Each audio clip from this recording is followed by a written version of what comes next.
सर्वश्रेष्ठ परमेश्वर, हमारे निकट रहने वाले ईश्वर परमेश्वर, धन्यवाद प्रभु।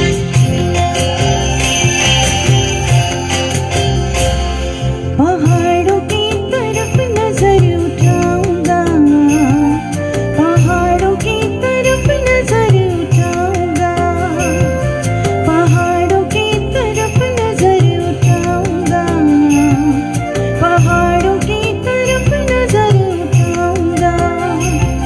मेरी सहायता कहाँ से आएगी, मेरी सहायता कहाँ से आएगी, जिसने आसमान और ज़मीन बनाई है, उसी खुदा को मैंने मददगार पाया है।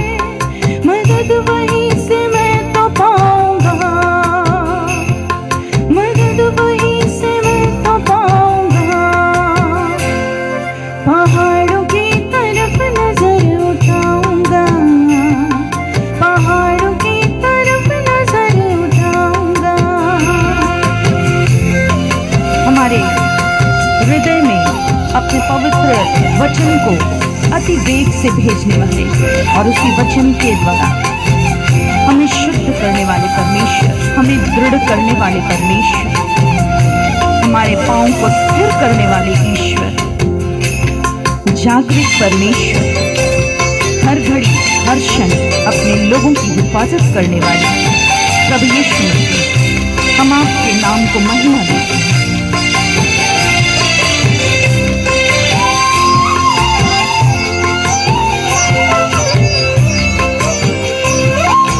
फिसलने न देगा तेरे पाँव को कभी, ऊँघने का नहीं मुहाफिज तेरा कभी।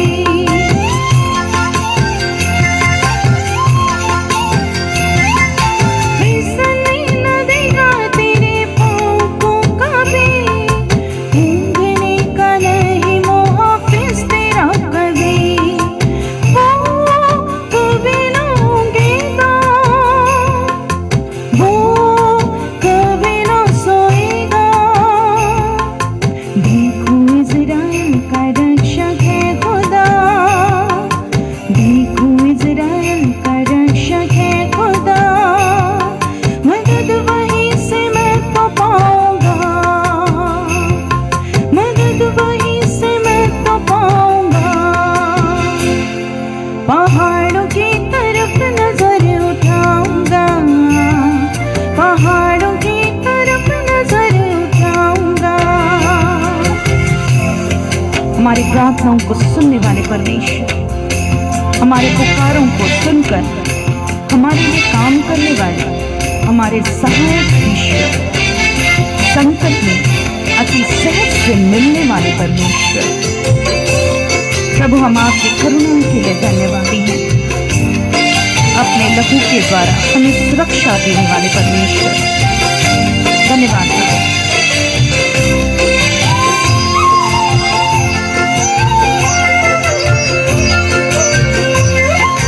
सुन ले मुहाफिज तेरा प्रभु यहोवा है, तेरे दाहिने हाथ पे तेरा साहिबान है।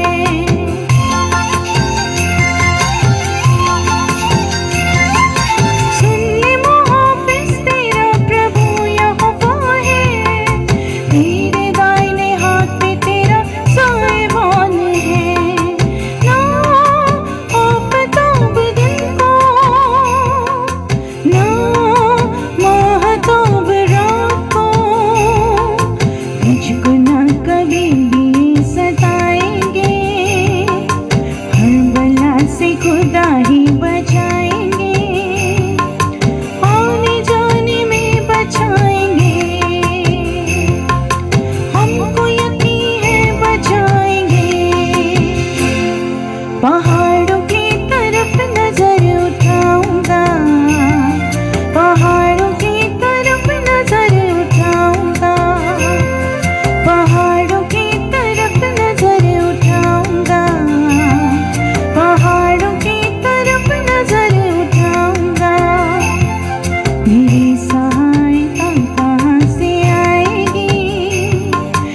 मदद वहीं से मैं तो पाऊंगा, मदद वहीं से मैं तो पाऊंगा। पहाड़ों की तरफ नजर उठाऊंगा, पहाड़ों की तरफ नजर उठाऊंगा। धन्य परमेश्वर अपने सामर्थ्य द्वारा हमारी सहायता करने वाले जागृत ईश्वर, हमारे पुकारों को सुनने वाले परमेश्वर, धन्यवाद प्रभु, धन्यवाद पवित्र आत्मा।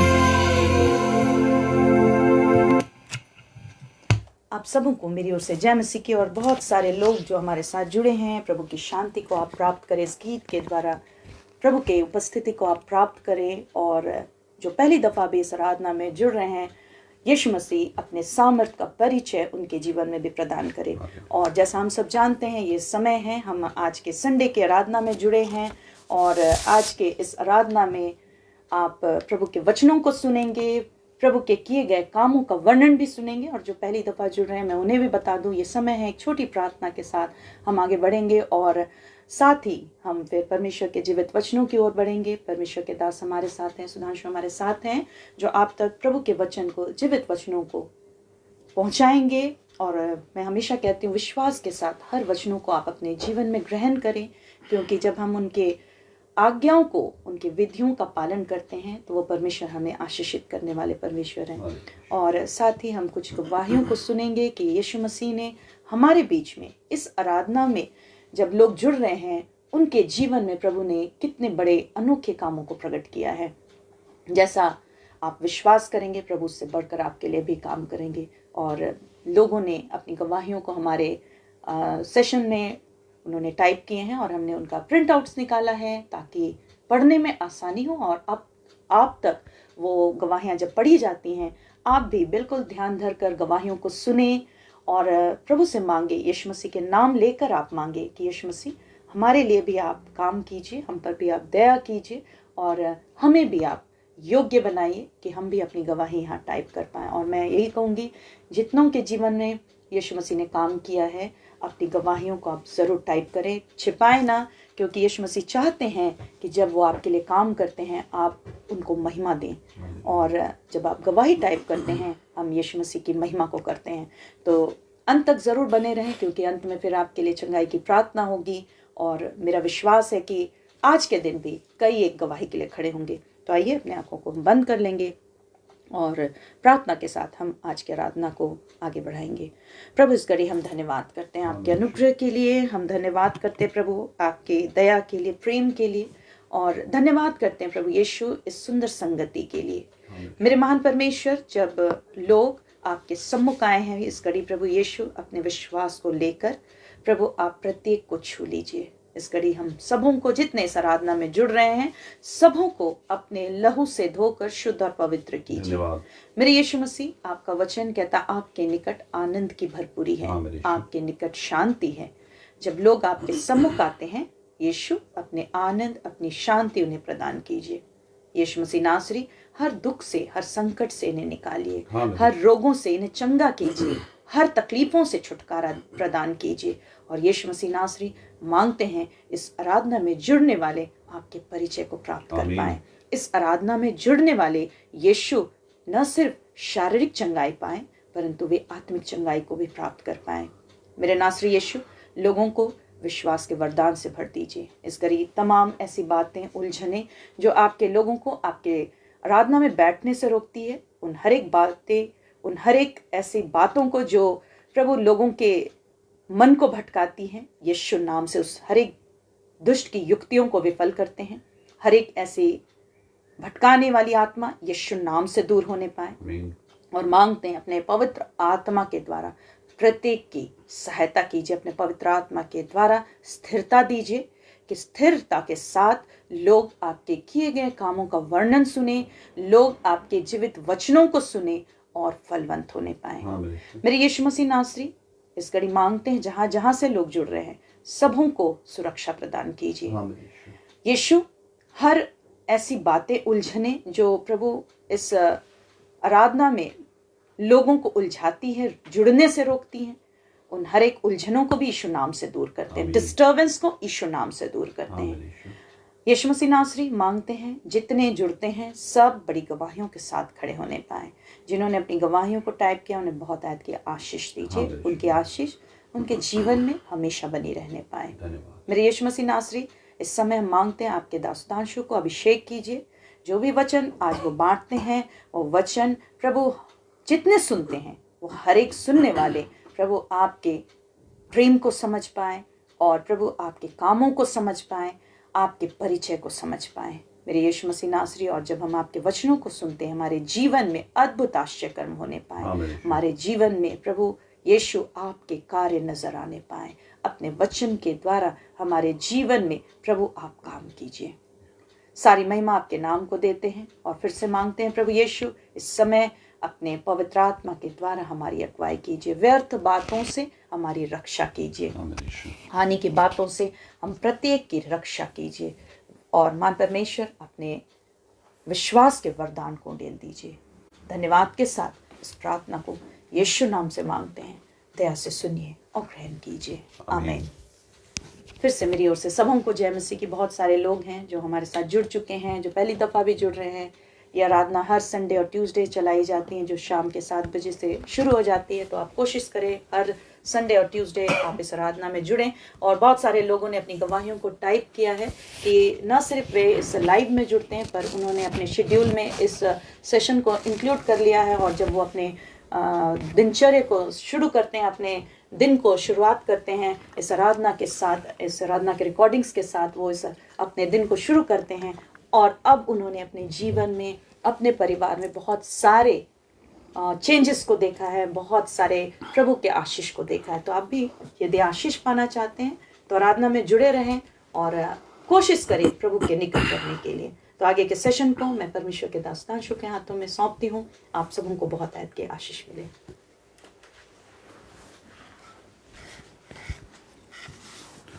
सबों को फिर से जय मसीह। प्रभु यीशु मसीह का अनुग्रह हमारे जीवन में होने पाए, प्रभु यीशु मसीह का प्रेम हमारे जीवन में प्रदर्शित होने पाए।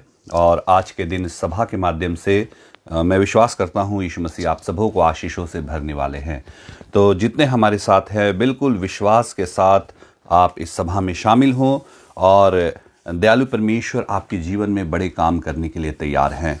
तो आइए हम लोग जल्दी से कुछ गवाहियों में जाएंगे और देखेंगे प्रभु यीशु मसीह ने फिर से हमारे बीच कितने बड़े बड़े आश्चर्य काम किए हैं, आश्चर्य कर्म किए हैं।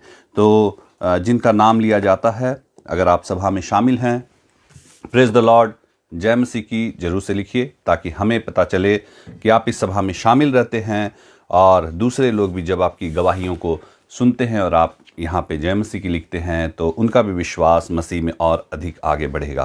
तो आइए हम लोग जल्दी से कुछ गवाहियों में जाएंगे। सॉरी। और ये जो पहली गवाही है ये है बहन अनीमा कुमारी मुंडा की गवाही है और ये लिखती हैं, सबों को जय मसीह की। मेरा नाम अनीमा मुंडा है और ये लिखती हैं, मैं परमेश्वर को लाखों करोड़ों बार धन्यवाद करती हूँ, उन्होंने मुझे गवाही के लिए खड़ा किया है। और अनीमा मुंडा सभा में शामिल हैं तो जय मसीह की या प्रेज द लॉर्ड आप जरूर से लिखिए। और ये लिखती हैं, ये गवाही मेरे पिताजी को लेकर है। मेरे पिताजी 20 साल से शराब पीते थे, 20 वर्षों से शराब पीते थे। आप सुन रहे हैं, अनीमा कुमारी मुंडा लिखती हैं 20 वर्षों से शराब पीते थे। 20 वर्ष छोटे नहीं होते, 20 वर्ष का समय बहुत ही लंबा समय होता है। और लोग चाहते तो हैं उनके परिवार के लोग शराब छोड़ दे, जुआ खेलना छोड़ दे, बहुत सारी ऐसी बातें छोड़ दे, लेकिन छूटता नहीं है। लेकिन छुड़वाने वाले का नाम, जीवन बदलने वाले का नाम प्रभु यीशु मसीह है। और ये अनीमा मुंडा लिखती हैं, 20 साल से शराब पीते थे, हम बहुत ही ज़्यादा परेशान रहते थे। परिवार में हमेशा लड़ाई झगड़ा होता था, हमेशा ही परिवार में लड़ाई और झगड़े होते थे जिसके कारण पूरा परिवार परेशान रहता था। और लिखती हैं कि फिर मैंने पास्टर रोहिणी दीदी को प्रार्थना निवेदन दिया और पास्टर रोहिणी दीदी ने मेरे पिताजी के लिए प्रार्थना कर दी और पास्टर रोहिणी दीदी के प्रार्थना का यही फल हुआ कि मेरे पिताजी अब बिल्कुल शराब नहीं पीते हैं, बिल्कुल भी शराब नहीं पीते। अनीमा कुमारी मुंडा अगर हैं, सभा में शामिल हैं, यहाँ पे हैं, तो आप जय मसीह की या प्रेज द लॉर्ड आप ज़रूर से लिखिए। और अब इनके पिता जो है वो बिल्कुल भी शराब नहीं पीते, क्योंकि छुड़वाने वाले का नाम प्रभु यीशु मसीह है। आप लोगों ने सुना उनके पिता ने शराब को छोड़ दिया और लड़ाई झगड़े भी अब नहीं होते, क्योंकि बहुत सारे शैतानी काम होते हैं और हम नहीं समझ पाते कि हमारे घर में ये सारी चीज़ें क्यों हो रही है। लेकिन आप जानिए मेरे प्रियो, अगर आपके घर में भी ये शराब की आदत है, जुआ खेलने की आदत है और बहुत सारे ऐसे चीज़ है, तो बहुत सारे दुष्ट आत्माओं के काम होते हैं और ये दिखाई देते हैं। और अब इनके पिताजी बिल्कुल भी शराब नहीं पीते हैं, अब लड़ाई झगड़ा भी नहीं करते हैं। मैं परमेश्वर को लाखों करोड़ों बार धन्यवाद करती हूँ। मेरी इस गवाही से सभी को आशीष मिले, पास्टर रोहिणी दीदी और भैया को भी आशीष मिले। फिर से सबों को जय मसीह की। तो अनीमा मुंडा दिखाई अभी तक नहीं दी हैं, उनके रिलेटिव हैं, सज्जल धान करके हैं, अगर वो हैं तो आप जय मसीह की लिखिए। उनके रिलेटिव हैं सज्जल धान, अगर आप सभा में शामिल हैं, जय मसीह की या प्रेज द लॉर्ड आप जरूर से लिखिए। अच्छा, अनीमा कुमारी मुंडा अभी दिख रही हैं, प्रेज द लॉर्ड उन्होंने लिखा, आप देख सकते हैं अपने स्क्रीन पे। अनीमा कुमारी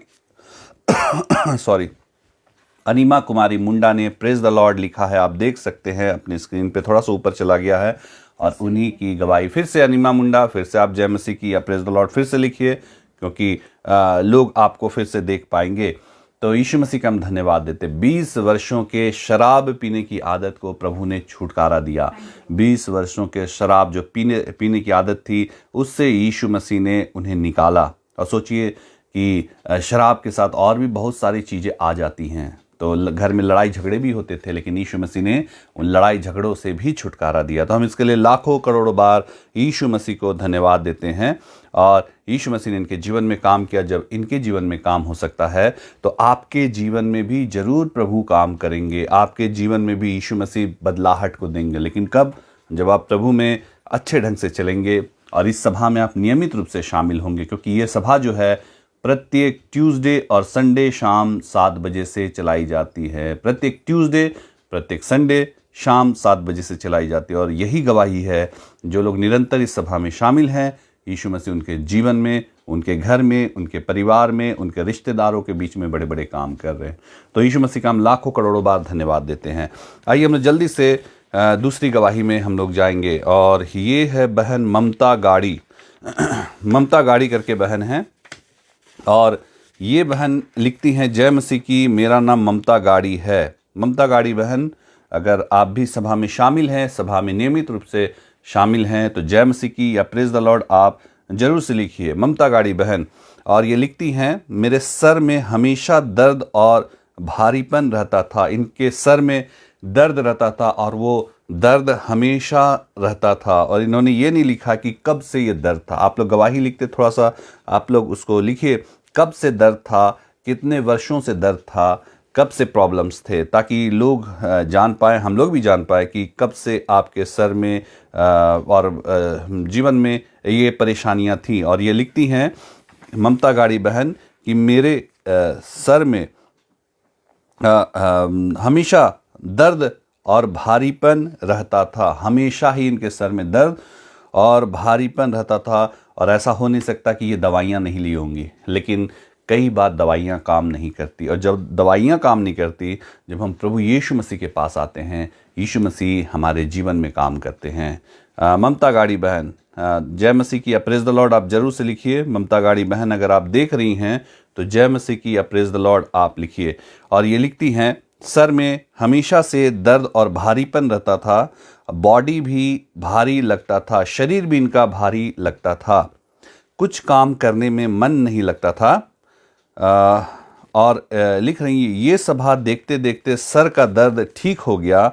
इसके लिए मैं प्रभु यीशु मसीह को सारी आदर, महिमा और लाखों करोड़ों बार धन्यवाद देती हूँ। और ये सभा देखते देखते, क्योंकि आप लोगों ने सुना, गवाही यही है कि लोग इस सभा में शामिल होते हैं और होते होते यीशु मसीह उनके जीवन में काम करते हैं। और सभा में शामिल होते होते इनके सर का दर्द और जो भी भारीपन था वो सब ठीक हो गया। और ये लिखती हैं कि हमेशा इनका सर दर्द और भारीपन रहता था, लेकिन सभा में शामिल होते होते यीशु मसीह ने छुटकारा दिलाया। ममता गाड़ी हैं, आप सभा में शामिल हैं, जय मसीह की आप जरूर से लिखिए। और लिखती है, मेरी इस गवाही से आप सबों को आशीष मिले। हाँ, ममता गाड़ी ने हालेलुया लिखा, आप देख सकते हैं अपने स्क्रीन पे, ममता गाड़ी बहन ने हालेलुया लिखा है। जय मसीह की भी लिखी है ममता गाड़ी बहन। और ये सभा देखते देखते ये ठीक हो गई। इनके जो भी प्रॉब्लम्स थे, जो हमेशा सर में दर्द रहता था, शरीर में भारीपन, सर में भारीपन रहता था, इस सभा में शामिल होते होते ठीक हो गई। आप भी चाहते हैं आपके जीवन में काम हो। ये सभा नियमित रूप से हर एक मंगलवार, रविवार शाम 7 बजे से चलाई जाती है। सभा में शामिल होइए, देखिए यीशु मसीह आपको भी बड़ी गवाही के साथ खड़े करेंगे। और लिखती हैं कि सारी आदर महिमा, लाखों करोड़ धन्यवाद देते हैं यीशु मसीह को। मेरी इस गवाही से आप सबों को आशीष मिले, दीदी भैया को बहुतायत की आशीष मिले। तो यीशु मसीह का हम धन्यवाद देते हैं, यीशु मसीह ने इनके जीवन में काम किया। आइए हम तीसरी और अंतिम गवाही में आगे बढ़ते हैं। और ये भाई हैं परमेश्वर तांडिया। इनके जीवन में प्रभु ने बहुत काम किए हैं और ये भाई नियमित रूप से बने हैं। और ये इनके जीवन में यहाँ से जुड़े रहने के कारण यीशु मसीह ने बहुतायत के काम किए। परमेश्वर तांडिया भाई, अगर आप सभा में शामिल हैं, जय मसीह की, प्रेज द लॉर्ड आप लिखिए जल्दी से, परमेश्वर तांडिया भाई। और ये लिखते हैं, मैं परमेश्वर तांडिया बिलासपुर छत्तीसगढ़ से प्रभु की सेवा में गवाही प्रस्तुत करता हूँ। बिलासपुर से है, छत्तीसगढ़ से है। सबसे पहले मेरे उद्धारकर्ता प्रभु यीशु मसीह को धन्यवाद अर्पण करता हूँ कि फिर से मुझे गवाही देने की योग्य बनाया। प्रभु की प्रशंसा, स्तुति, महिमा अर्पण करता हूँ। विगत दिनों में ऐसी 2 घटना घटी। 12 दिसंबर 2022 को मेरे बाएं आँख का सफल कैटरेक्ट सर्जरी हुआ। इसके लिए इन्होंने दिया था निवेदन। परमेश्वर तांडिया ने जय मसीह की लिखा है, आप देख सकते हैं, परमेश्वर तांडिया ने जय मसीह की लिखा। फिर से परमेश्वर तांडिया भाई आप जय मसीह की फिर से लिखिएगा। और कैटरेक्ट का सर्जरी हुआ, मैंने उसी दिन फ़ोन पर प्रार्थना निवेदन दिया था और भाई सुधांशु जी को इसकी जानकारी देकर प्रार्थना करने का निवेदन किया था। प्रभु यीशु मसीह का धन्यवाद, सर्जरी सकुशल पूर्ण हुआ। और दूसरी घटना 30 दिसंबर दोपहर के बाद की है। मेरी छोटी बेटी चलते चलते घर के अंदर बेहोश होकर गिर गई। ऐसा लगा कि उसका सांस रुक रहा है। आप सुन रहे हैं, बेटी जो है, इनकी छोटी बेटी घर के अंदर ही बेहोश हो गया, सांस लगा कि रुक गया है। और ब्लड प्रेशर की मशीन लगाया लेकिन रीडिंग नहीं आया। आप सुन रहे हैं ध्यान से, ब्लड प्रेशर नापने की मशीन जो होती है, परमेश्वर तांडिया भाई ने फिर से जय मसीह की लिखा है। और ब्लड प्रेशर नापने की मशीन लगाया इन्होंने, जब बेहोश हो गई और लगा कि सांस रुक गया है तो इन्होंने ब्लड प्रेशर नापने वाली मशीन लगाई, लेकिन ये लिखते हैं कि रीडिंग नहीं आया, यानी 0 आया। और मुझे जहाँ तक मालूम है कि अगर ऐसा होता है, अगर 0 आएगा, ब्लड प्रेशर के मशीन जब लगाए जाएंगे तो उसमें कुछ रीडिंग तो कुछ ना कुछ तो आएगा, लेकिन अगर 0 आता है तो बहुत बड़ी बात है। क्योंकि रीडिंग में 0 आने का मतलब बिल्कुल ही, जहाँ तक मुझे मालूम है, बिल्कुल ही आप उम्मीद छोड़ दीजिए। और यहाँ हमारे साथ बहुत सारे मेडिकल लाइन से जुड़े हुए भाई बहन लोग हैं। क्या मैं सच कह रहा हूँ? अगर 0 आएगा तो इसका क्या मतलब है? आप लोग ज़रूर से लिखिए, ज़रूर से बताइए इसका क्या मतलब है। अगर रीडिंग में 0 आ गया तो क्या मतलब है इसका? तो यहाँ पे इनकी बेटी जो है वो, उनका रीडिंग जो आ रहा था ब्लड प्रेशर का, वो 0 आ रहा था, कुछ नहीं दिखा रहा था। ऐसा नहीं कि मशीन ख़राब था, लेकिन मशीन में कुछ आ ही नहीं रहा था। पूरी तरह से प्रेशर 0 हो गया था। प्रेशर 0 हो जाना बहुत बड़े प्रॉब्लम, आप समझ लीजिए प्रॉब्लम है, बहुत ही बड़ा, इसमें बहुत बड़ी विपत्ति में फंसना है।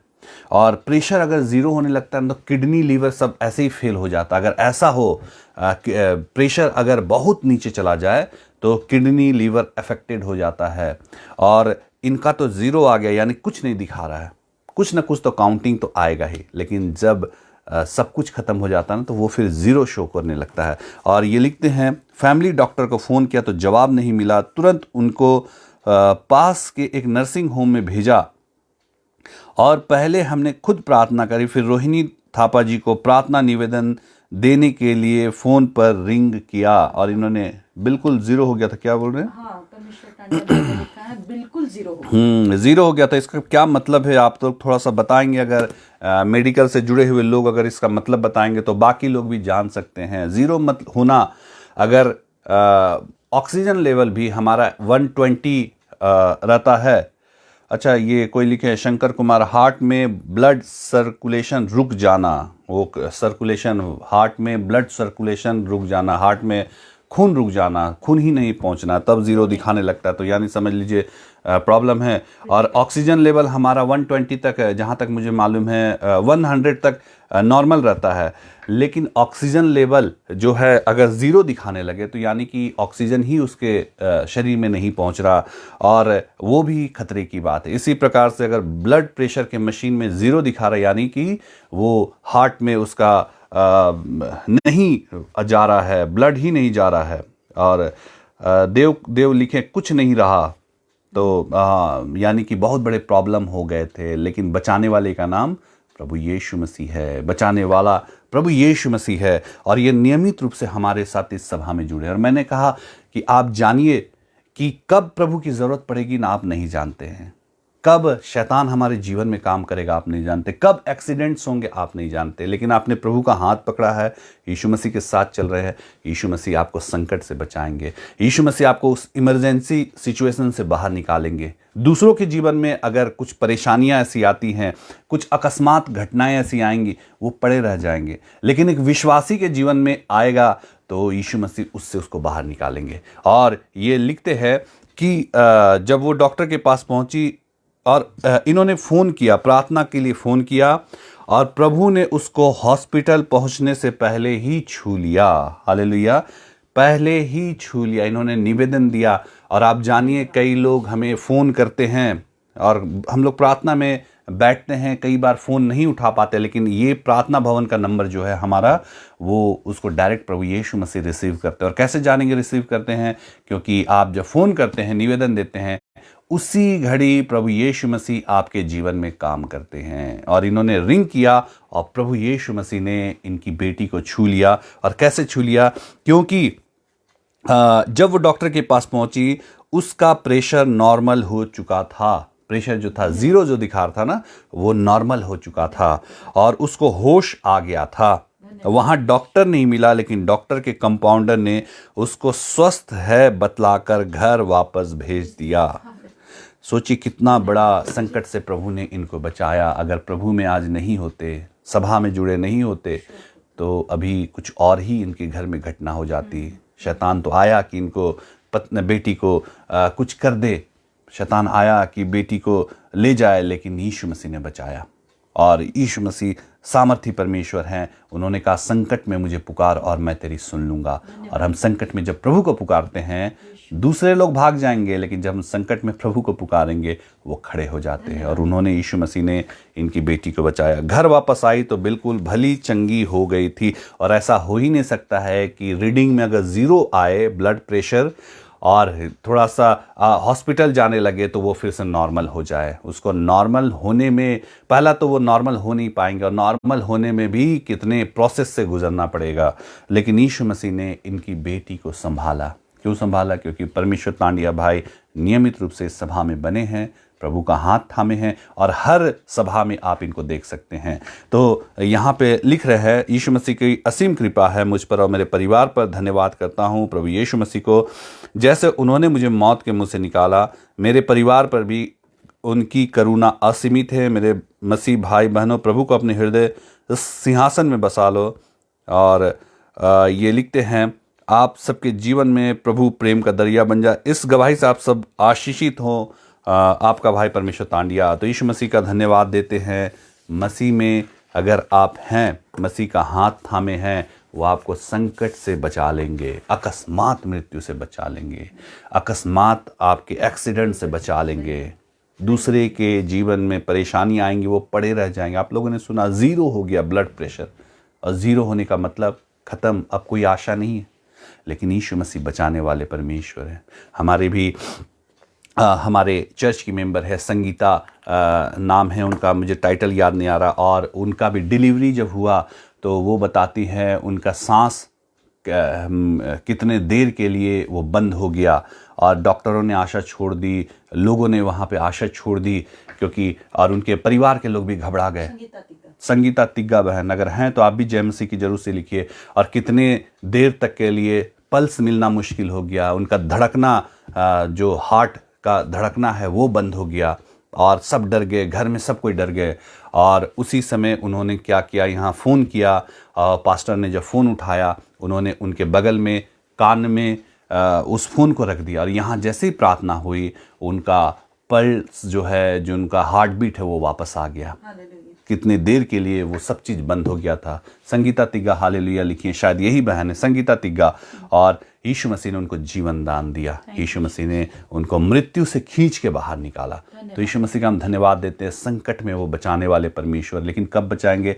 जब आप उनसे रिलेशन अपना बनाएंगे, जब आप उनके साथ रिलेशन मेंटेन करेंगे, क्योंकि हमारे साथ जिसका रिलेशन अच्छा है हम भी उसी के लिए काम करने के लिए, उनके साथ चलने के लिए तैयार रहते। संगीता तिग्गा ने जय मसीह की लिखा है, आप देख सकते हैं, इन्हीं को यीशु मसीह ने मृत्यु से बाहर निकाला। मृत्यु में चली गई थी, हार्ट काम करना बंद कर दिया था, पल्स नहीं मिल रहा था कितने सेकंड के लिए, और लेकिन जैसे ही फ़ोन में प्रार्थना हुआ वो फिर से वापस हार्ट काम करने लगा, पल्स उनका काउंटिंग होने लगा, उनके दिल की धड़कन चलने लगी और फिर वो नॉर्मल हो गई। और आज वो जीवित है, आज भली चंगी हैं और यीशु मसीह ने उनको जीवन दान दिया। तो यीशु मसीह का हम जितना भी धन्यवाद दे वो कम है।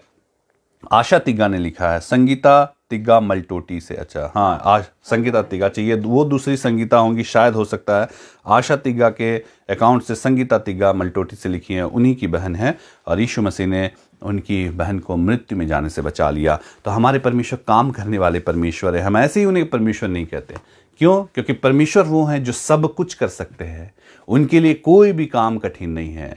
तो मेरे प्रियो, आप लोग जितने लोग हमारे साथ हैं, जितने लोग यहाँ पे संगति में शामिल हैं, प्रत्येक मंगलवार रविवार शाम 7 बजे आप बिल्कुल आराधना में शामिल होइए, क्योंकि आप जितना मसीह के साथ रिलेशन अच्छे रखेंगे, यीशु मसीह आपके जीवन में काम करेंगे। और जो यहाँ पे नियमित रूप से हर एक मंगलवार और रविवार शाम 7 बजे से शामिल हैं, आप जब फ़ोन करते हैं, आप जब प्रॉब्लम्स में पड़ते हैं, आप फ़ोन करते तो हम आपका फ़ोन रिसीव करते हैं और यीशु मसीह का हम धन्यवाद देते हैं। तो आइए हम लोग जल्दी से वचनों में आगे बढ़ेंगे और एक छोटी सी प्रार्थना में जाएंगे। उसके बाद हम लोग डायरेक्ट वचनों में जाएंगे और अंत में आप सभी के लिए प्रार्थना की जाएगी। मांगिए आज प्रभु से, प्रभु आज का वचन मेरे लिए हो, यीशु मसीह वचन के द्वारा मेरे जीवन में काम कीजिए। देखिए यीशु मसीह आपके जीवन में काम करेंगे। तो आइए हम लोग जल्दी से प्रार्थना में जाएं। आइए हम अपने आंखों को बंद करें, सरों को झुकाएं और प्रार्थना में जाएं। आइए प्रार्थना करें। प्यारे प्रभु यीशु मसीह, धन्यवाद देते हैं सारी बातों के लिए, सारी आशीषों के लिए, सारी बरकतों के लिए। प्रभु जी, आपने बड़े बड़े काम किए, आपने लोगों को मृत्यु के मुंह से बचाया, उन्होंने खींच कर निकाला। प्रभु जी, इसके लिए हम जितना भी आपका धन्यवाद दे वो कम है। प्रभु यीशु मसीह, आज के दिन अपने वचन से बोलिए, बातचीत कीजिए। जितने लोग वचन को सुने, वचन सुनते सुनते वो चंगे हो जाए, उनके जीवन में अद्भुत काम हो, उनका जीवन परिवर्तित होने पाए और वचन के अनुसार वो अपने जीवन को चलाने पाए। यीशु मसीह, मेरे गले को, मेरे होंठों को छू लीजिए, ताकि जो वचन निकले वह निर्माणकारी वचन होने पाए। इस सभा के जरिए सबों के जीवन को बदलिए प्रभु यीशु मसीह। और इस सभा में आपने अपनी उपस्थिति को दिया है, इसके लिए हम जितना भी आपका धन्यवाद दे वो कम है। सारी बातों को आपके पवित्र हाथ में सौंपते इस प्रार्थना को जीवित उद्धारकर्ता प्रभु यीशु मसीह नासरी के पवित्र, मीठे और महासामर्थी नाम से मांग लेते हैं। दया से सुनिए और स्वर्ग राज्य में से ग्रहण कीजिए, आमीन। तो आइए हम लोग जल्दी से वचन में जाएंगे और ध्यान से वचन को सुनेंगे। अब कोई भी अपने निवेदन को नहीं लिखेंगे, आपको निवेदन लिखना है। आप बाद में निवेदन आप दे सकते हैं, बाद में दीजिएगा निवेदन, हमारे व्हाट्सएप नंबर में आप बाद में डाल सकते हैं। और यीशु मसीह का हम धन्यवाद देते हैं। ये जो सभा है, हर एक, मैं फिर कह रहा हूँ, हर एक मंगलवार और रविवार शाम 7 बजे से चलाई जाती है। और ट्यूसडे की जो सभा है, मंगलवार की सभा जो है, वो विशेष करके नए लोगों के लिए चलाई जाती है, जैसा आप जानते हैं। और संडे की आज की जो सभा है वो मसीही विश्वासियों के लिए चलाई जाती है विशेष करके, लेकिन ऐसा नहीं कि सिर्फ विश्वासी ही सीखेंगे, बाकी लोग भी सीखना है। तो आज का वचन जो मैंने बांटा वही मैं आपके साथ शेयर करना चाहूँगा। और अभी हमारे रांची में हर जगह कंस्ट्रक्शन का काम चल रहा है, हर जगह पुल बन रहे हैं, ब्रिज बन रहे हैं और हर जगह कंस्ट्रक्शन चल रहे हैं और बहुत सारी असुविधाएं हो रही हैं लोगों को जो आना जाना कर रहे हैं। उनको बहुत सारे प्रॉब्लम्स हो रहे हैं क्योंकि जब वो उधर से आ रहे हैं तो बहुत सारे प्रॉब्लम्स का सामना करना पड़ा क्योंकि उस जगह कंस्ट्रक्शन चल रहे हैं और जो रोड है वो बिल्कुल नैरो हो गए हैं, मतलब बिल्कुल सकरे हो गए हैं और गाड़ी वाले और हर जगह उन लोगों को बहुत सारे प्रॉब्लम्स, बहुत सारी असुविधाएं, बहुत सारी दिक्कतें हो रही हैं और जो सीधे रास्ते में भी सीधे सीधे आ सकते हैं उन्हें भी घूम के आना पड़ रहा है और जाम और ये और वो बहुत सारी चीज़ें हो रही है।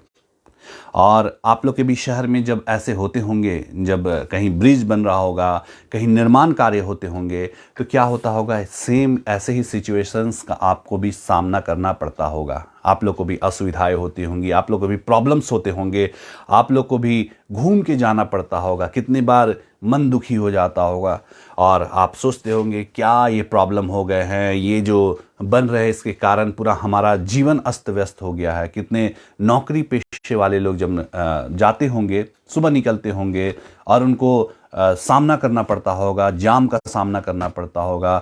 आप अपने नौकरी में जब जाते होंगे तो वहाँ भी आप लेट से पहुँचते होंगे, कई बार आपको डांट भी सुनने पड़ते होंगे और आप लोग जो बच्चे वाले लोग हैं, जो बच्चे लोग जाते होंगे उन लोग के भी बस कहीं से घूम के जाते होंगे।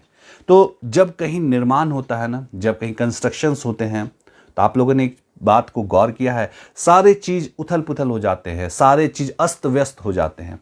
क्या ऐसा होता है? आपके भी शहर में ऐसा होता है जब कहीं निर्माण होता है तो क्या होता है कि सब चीज़ बिल्कुल अच्छे से चलता है या सारे चीज़ अस्त व्यस्त हो जाते हैं? बिल्कुल आपका जो डेली रूटीन है ना उस पर इफेक्ट होता होगा, उस पर वो प्रभावित होता होगा। क्या ऐसा है? मैं क्या सही कह रहा हूँ? और हमारे रांची वाले लोग अभी तो इस बात को बिल्कुल ही देख रहे होंगे कि उनका जो डेली जिनको आना जाना है ना, उस रोड से अगर जा रहे होंगे तो सारे चीज़ अस्त व्यस्त हो गए हैं और कई बार तो इरिटेशन हो जाता है। कई बार हम लोगों को अच्छा नहीं लगता कि ये क्या हो रहा है और हम लोगों को डेली ऐसे ही कठिनाइयों का सामना करना पड़ रहा है। और ये क्यों हो रहे हैं मेरे प्रियो? क्योंकि वहाँ कंस्ट्रक्शन चल रहे हैं, वहाँ पे ब्रिज बन रहे हैं, वहाँ पे फ्लाईओवर बन रहे हैं, ऐसा ही है। और ये हर जगह का यही हाल है मेरे प्रियो। लेकिन आप जब यहाँ पे कंस्ट्रक्शन चल रहे हैं, जब यहाँ पे ब्रिज बन रहे हैं, आज आपके जीवन में, आज आपके शहर में प्रॉब्लम्स है, आज आपके डेली लाइफ में प्रॉब्लम है। लेकिन आप सोचिए आज अगर वहाँ कंस्ट्रक्शन चल रहा है, आज से 3 साल बाद, 4 साल बाद जब वो ब्रिज कंप्लीट हो जाएंगे, वो कंस्ट्रक्शंस कंप्लीट हो जाएंगे, तो क्या उस समय भी ऐसा ही सिचुएशन होगा? उस समय क्या होगा? उस समय आप देखेंगे जाम से मुक्ति मिल गया, उस समय देखेंगे सारी कठिनाइयों से मुक्ति मिल गई, आपका डेली का जीवन जो है ना वो स्मूथ हो गया है। पहले जहां आप जाम में फंसे रहते थे, अब क्या हो गया, वो आप जाम में फंसते नहीं, अब आप डायरेक्ट आपके वो जाम वाले चीज़ों से छुटकारा मिल गया है और वो जगह बहुत ही अच्छा हो गया है। ऐसा होता है कि ब्रिज बन गए हैं तो अब आपको जाम में फंसना, डेली फंसना नहीं पड़ता। अब आपका लाइफ जो है ना बिल्कुल स्मूथ हो गया। क्यों हो गया? क्योंकि कंस्ट्रक्शन होंगे ना तो वहाँ पे ये सारी प्रॉब्लम्स होंगे। जब भी जहाँ कंस्ट्रक्शन होते हैं, जब भी जहाँ निर्माण कार्य होते हैं ना, वहाँ पे कुछ समय के लिए, कुछ दिनों के लिए उथल पुथल होता है। लेकिन जब कंस्ट्रक्शंस कंप्लीट हो जाते हैं ना, उसके बाद सब चीज़ स्मूथ हो जाता है। ज़्यादातर निर्माण कहाँ होता है? ज़्यादातर आप देखिएगा रेलवे के फाटक के उस जगह में निर्माण कार्य होता है। जब तक वहाँ पे ब्रिज नहीं बनते तब तक आप क्या करते हैं, रेलवे फाटक से अगर आपको पार करना है तो आपको इंतज़ार करना पड़ता है। 10 मिनट 15 मिनट प्रतिदिन का यही चक्कर रहता है। लेकिन जब वो वहाँ पे ब्रिज बन जाते हैं तो आपको अब इंतज़ार नहीं करना पड़ता, आप डायरेक्ट उस फाटक के ऊपर से, क्योंकि ब्रिज बन गया, अब आप ऊपर से जा सकते हैं।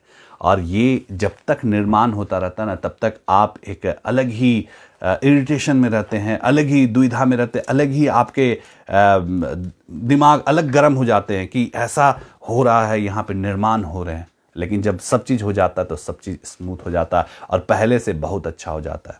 मेरे प्रियो, कहने का मतलब ये है कि जब संसार में जब निर्माण होता है तो ये सारी असुविधाएं होती हैं, तो हमारे आत्मिक जीवन में भी जब निर्माण कार्य होता है, और वह किसके द्वारा? परमेश्वर के द्वारा, तब कुछ समय के लिए हमारा आत्मिक जीवन भी उथल पुथल होता है। और क्यों होता है?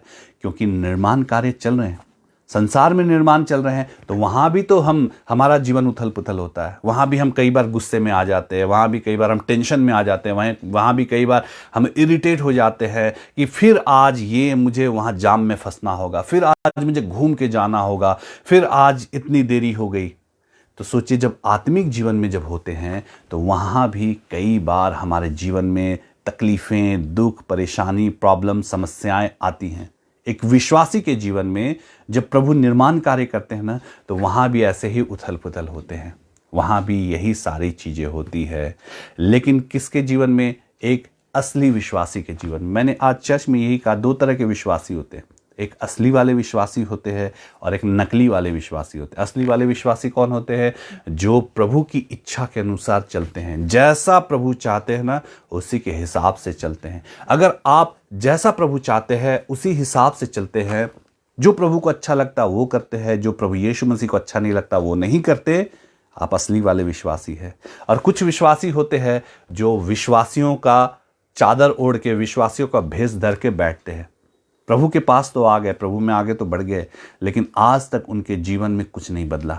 आज भी वो पीते हैं, आज भी मुंह से गालियां बकते हैं, आज भी प्रभु की आज्ञा, नियम, विधि को तोड़ते हैं, आज भी उनके जीवन में जुआ खेलना है, आज भी उनके जीवन में और भी गंदी बातें हैं, व्याभिचार है, सब चीज़ है। लेकिन क्या बोलते हैं? सिर्फ वो प्रभु प्रभु कहते हैं, यीशु मसीह का नाम लेते। क्यों? क्योंकि फ़ायदा है। तो ऐसों के बारे में मैं नहीं कह रहा। अगर ऐसे लोगों के जीवन में दुख हैं, तकलीफ़ें हैं, जो विश्वासी का भेष धर के बैठे हैं, तो जानिए ये दुख और ये तकलीफ़ें आपको नाश होने के लिए आई हैं और ये शैतान की तरफ से है। आप उस समय नहीं बोलते कि परमेश्वर मेरे जीवन में निर्माण कार्य कर रहे हैं। निर्माण कार्य किनके जीवन में होता है? जो असली वाले विश्वासी हैं। आप प्रभु के साथ अच्छे ढंग से रिलेशंस मेंटेन रखे हैं, आप यीशु मसीह के साथ अच्छे ढंग से चल रहे हैं, और फिर भी आपके जीवन में अगर दुख है ना, तकलीफ़ है, परेशानियां हैं, प्रॉब्लम्स है, आप डिप्रेशन में हैं, आप बहुत दुखी हैं, आपके जीवन में नाना प्रकार की कुछ समस्याएं हैं, जानिए प्रभु आपके जीवन में निर्माण कार्य कर रहे हैं। क्यों कर रहे हैं? क्योंकि उसके बाद जो होगा ना, उसकी आपने कल्पना भी नहीं की होगी। जिस प्रकार जब तक ब्रिज बनता है, जब तक निर्माण कार्य होते हैं, तब तक परेशानियां होती है, लेकिन जब वो एक बार बन के तैयार हो जाता है, फिर उसके बाद तो हम आनंदित हो जाते हैं। फिर उसके बाद हम गवर्नमेंट के पॉलिसी का धन्यवाद करते हैं कि कितना अच्छा गवर्नमेंट ने ये निर्माण कार्य किया, ब्रिज बना दिया। लेकिन उससे पहले हम कोसते हैं कि क्यों यहाँ बना दिया, किस लिए यहाँ बना रहे हैं, यहाँ बनाने से क्या फ़ायदा है। लेकिन जब एक बार बन जाते हैं तो हम उससे धन्यवादी होते हैं, हम कितने, हमारा लाइफ कितना अच्छा हो जाता है। एक वचन हम देखेंगे तो हम इसको थोड़ा और अच्छे से समझ सकते हैं। हम लोग पहला शमूएल निकालेंगे। बाइबल में पहला शमूएल करके पुस्तक है, और उसका 17 अध्याय और उसका 12 से लेकर 15 पद तक देखेंगे तो वहाँ पे हम एक बात को देख सकते हैं। ध्यान से सुनिएगा प्रियो, वहाँ से हम जब देखेंगे तो कुछ सीख सकते हैं। पहला शमूएल उसका 12 अध्याय उसका 17 अध्याय उसका 12 से लेकर 15 तक। दाऊद तो यहूदा के बेथलेहम के उस इफ्राती पुरुष का पुत्र था, हाँ, जिसका नाम ईशे था। हाँ, दाऊद ईशे नाम के पुरुष का पुत्र था, और उसके 8 पुत्र थे, और वह पुरुष शाऊल के दिनों में बूढ़ा और निर्बल हो गया था। हाँ, ईशे बूढ़ा हो गया था, निर्बल हो गया था। फिर ईशे के 3 बड़े पुत्र शाऊल के पीछे होकर लड़ने को गए थे। हाँ, ईशे के 3 बड़े पुत्र दाऊद के भाई शाऊल के पीछे होके, मतलब शाऊल की सेना में वो लोग थे, और वो शाऊल की तरफ से युद्ध लड़ने के लिए वहाँ पे नियुक्ति में थे। वो शाऊल, जो आप जानते हैं इजराइलियों का राजा था, और राजा की सेना बहुत बड़ी होती है, और उसमें सेना में तीनों पुत्र दाऊद के भाई लोग जो थे वो लोग उस सेना में शामिल थे। आगे और उसके 3 पुत्रों के नाम जो लड़ने को गए थे ये थे, अर्थात ज्येष्ठ का नाम एलियाब, दूसरे का अबीनादाब और तीसरे का शम्मा था। हाँ, इन तीनों का नाम आप लोगों ने सुन लिया और ये नाम हमें याद भी नहीं रहेंगे, लेकिन दाऊद का नाम हमें याद रहेगा। क्यों याद रहेगा? क्योंकि परमेश्वर ने उसके जीवन को ऊंचा उठाया, परमेश्वर ने उसके जीवन को यूज किया।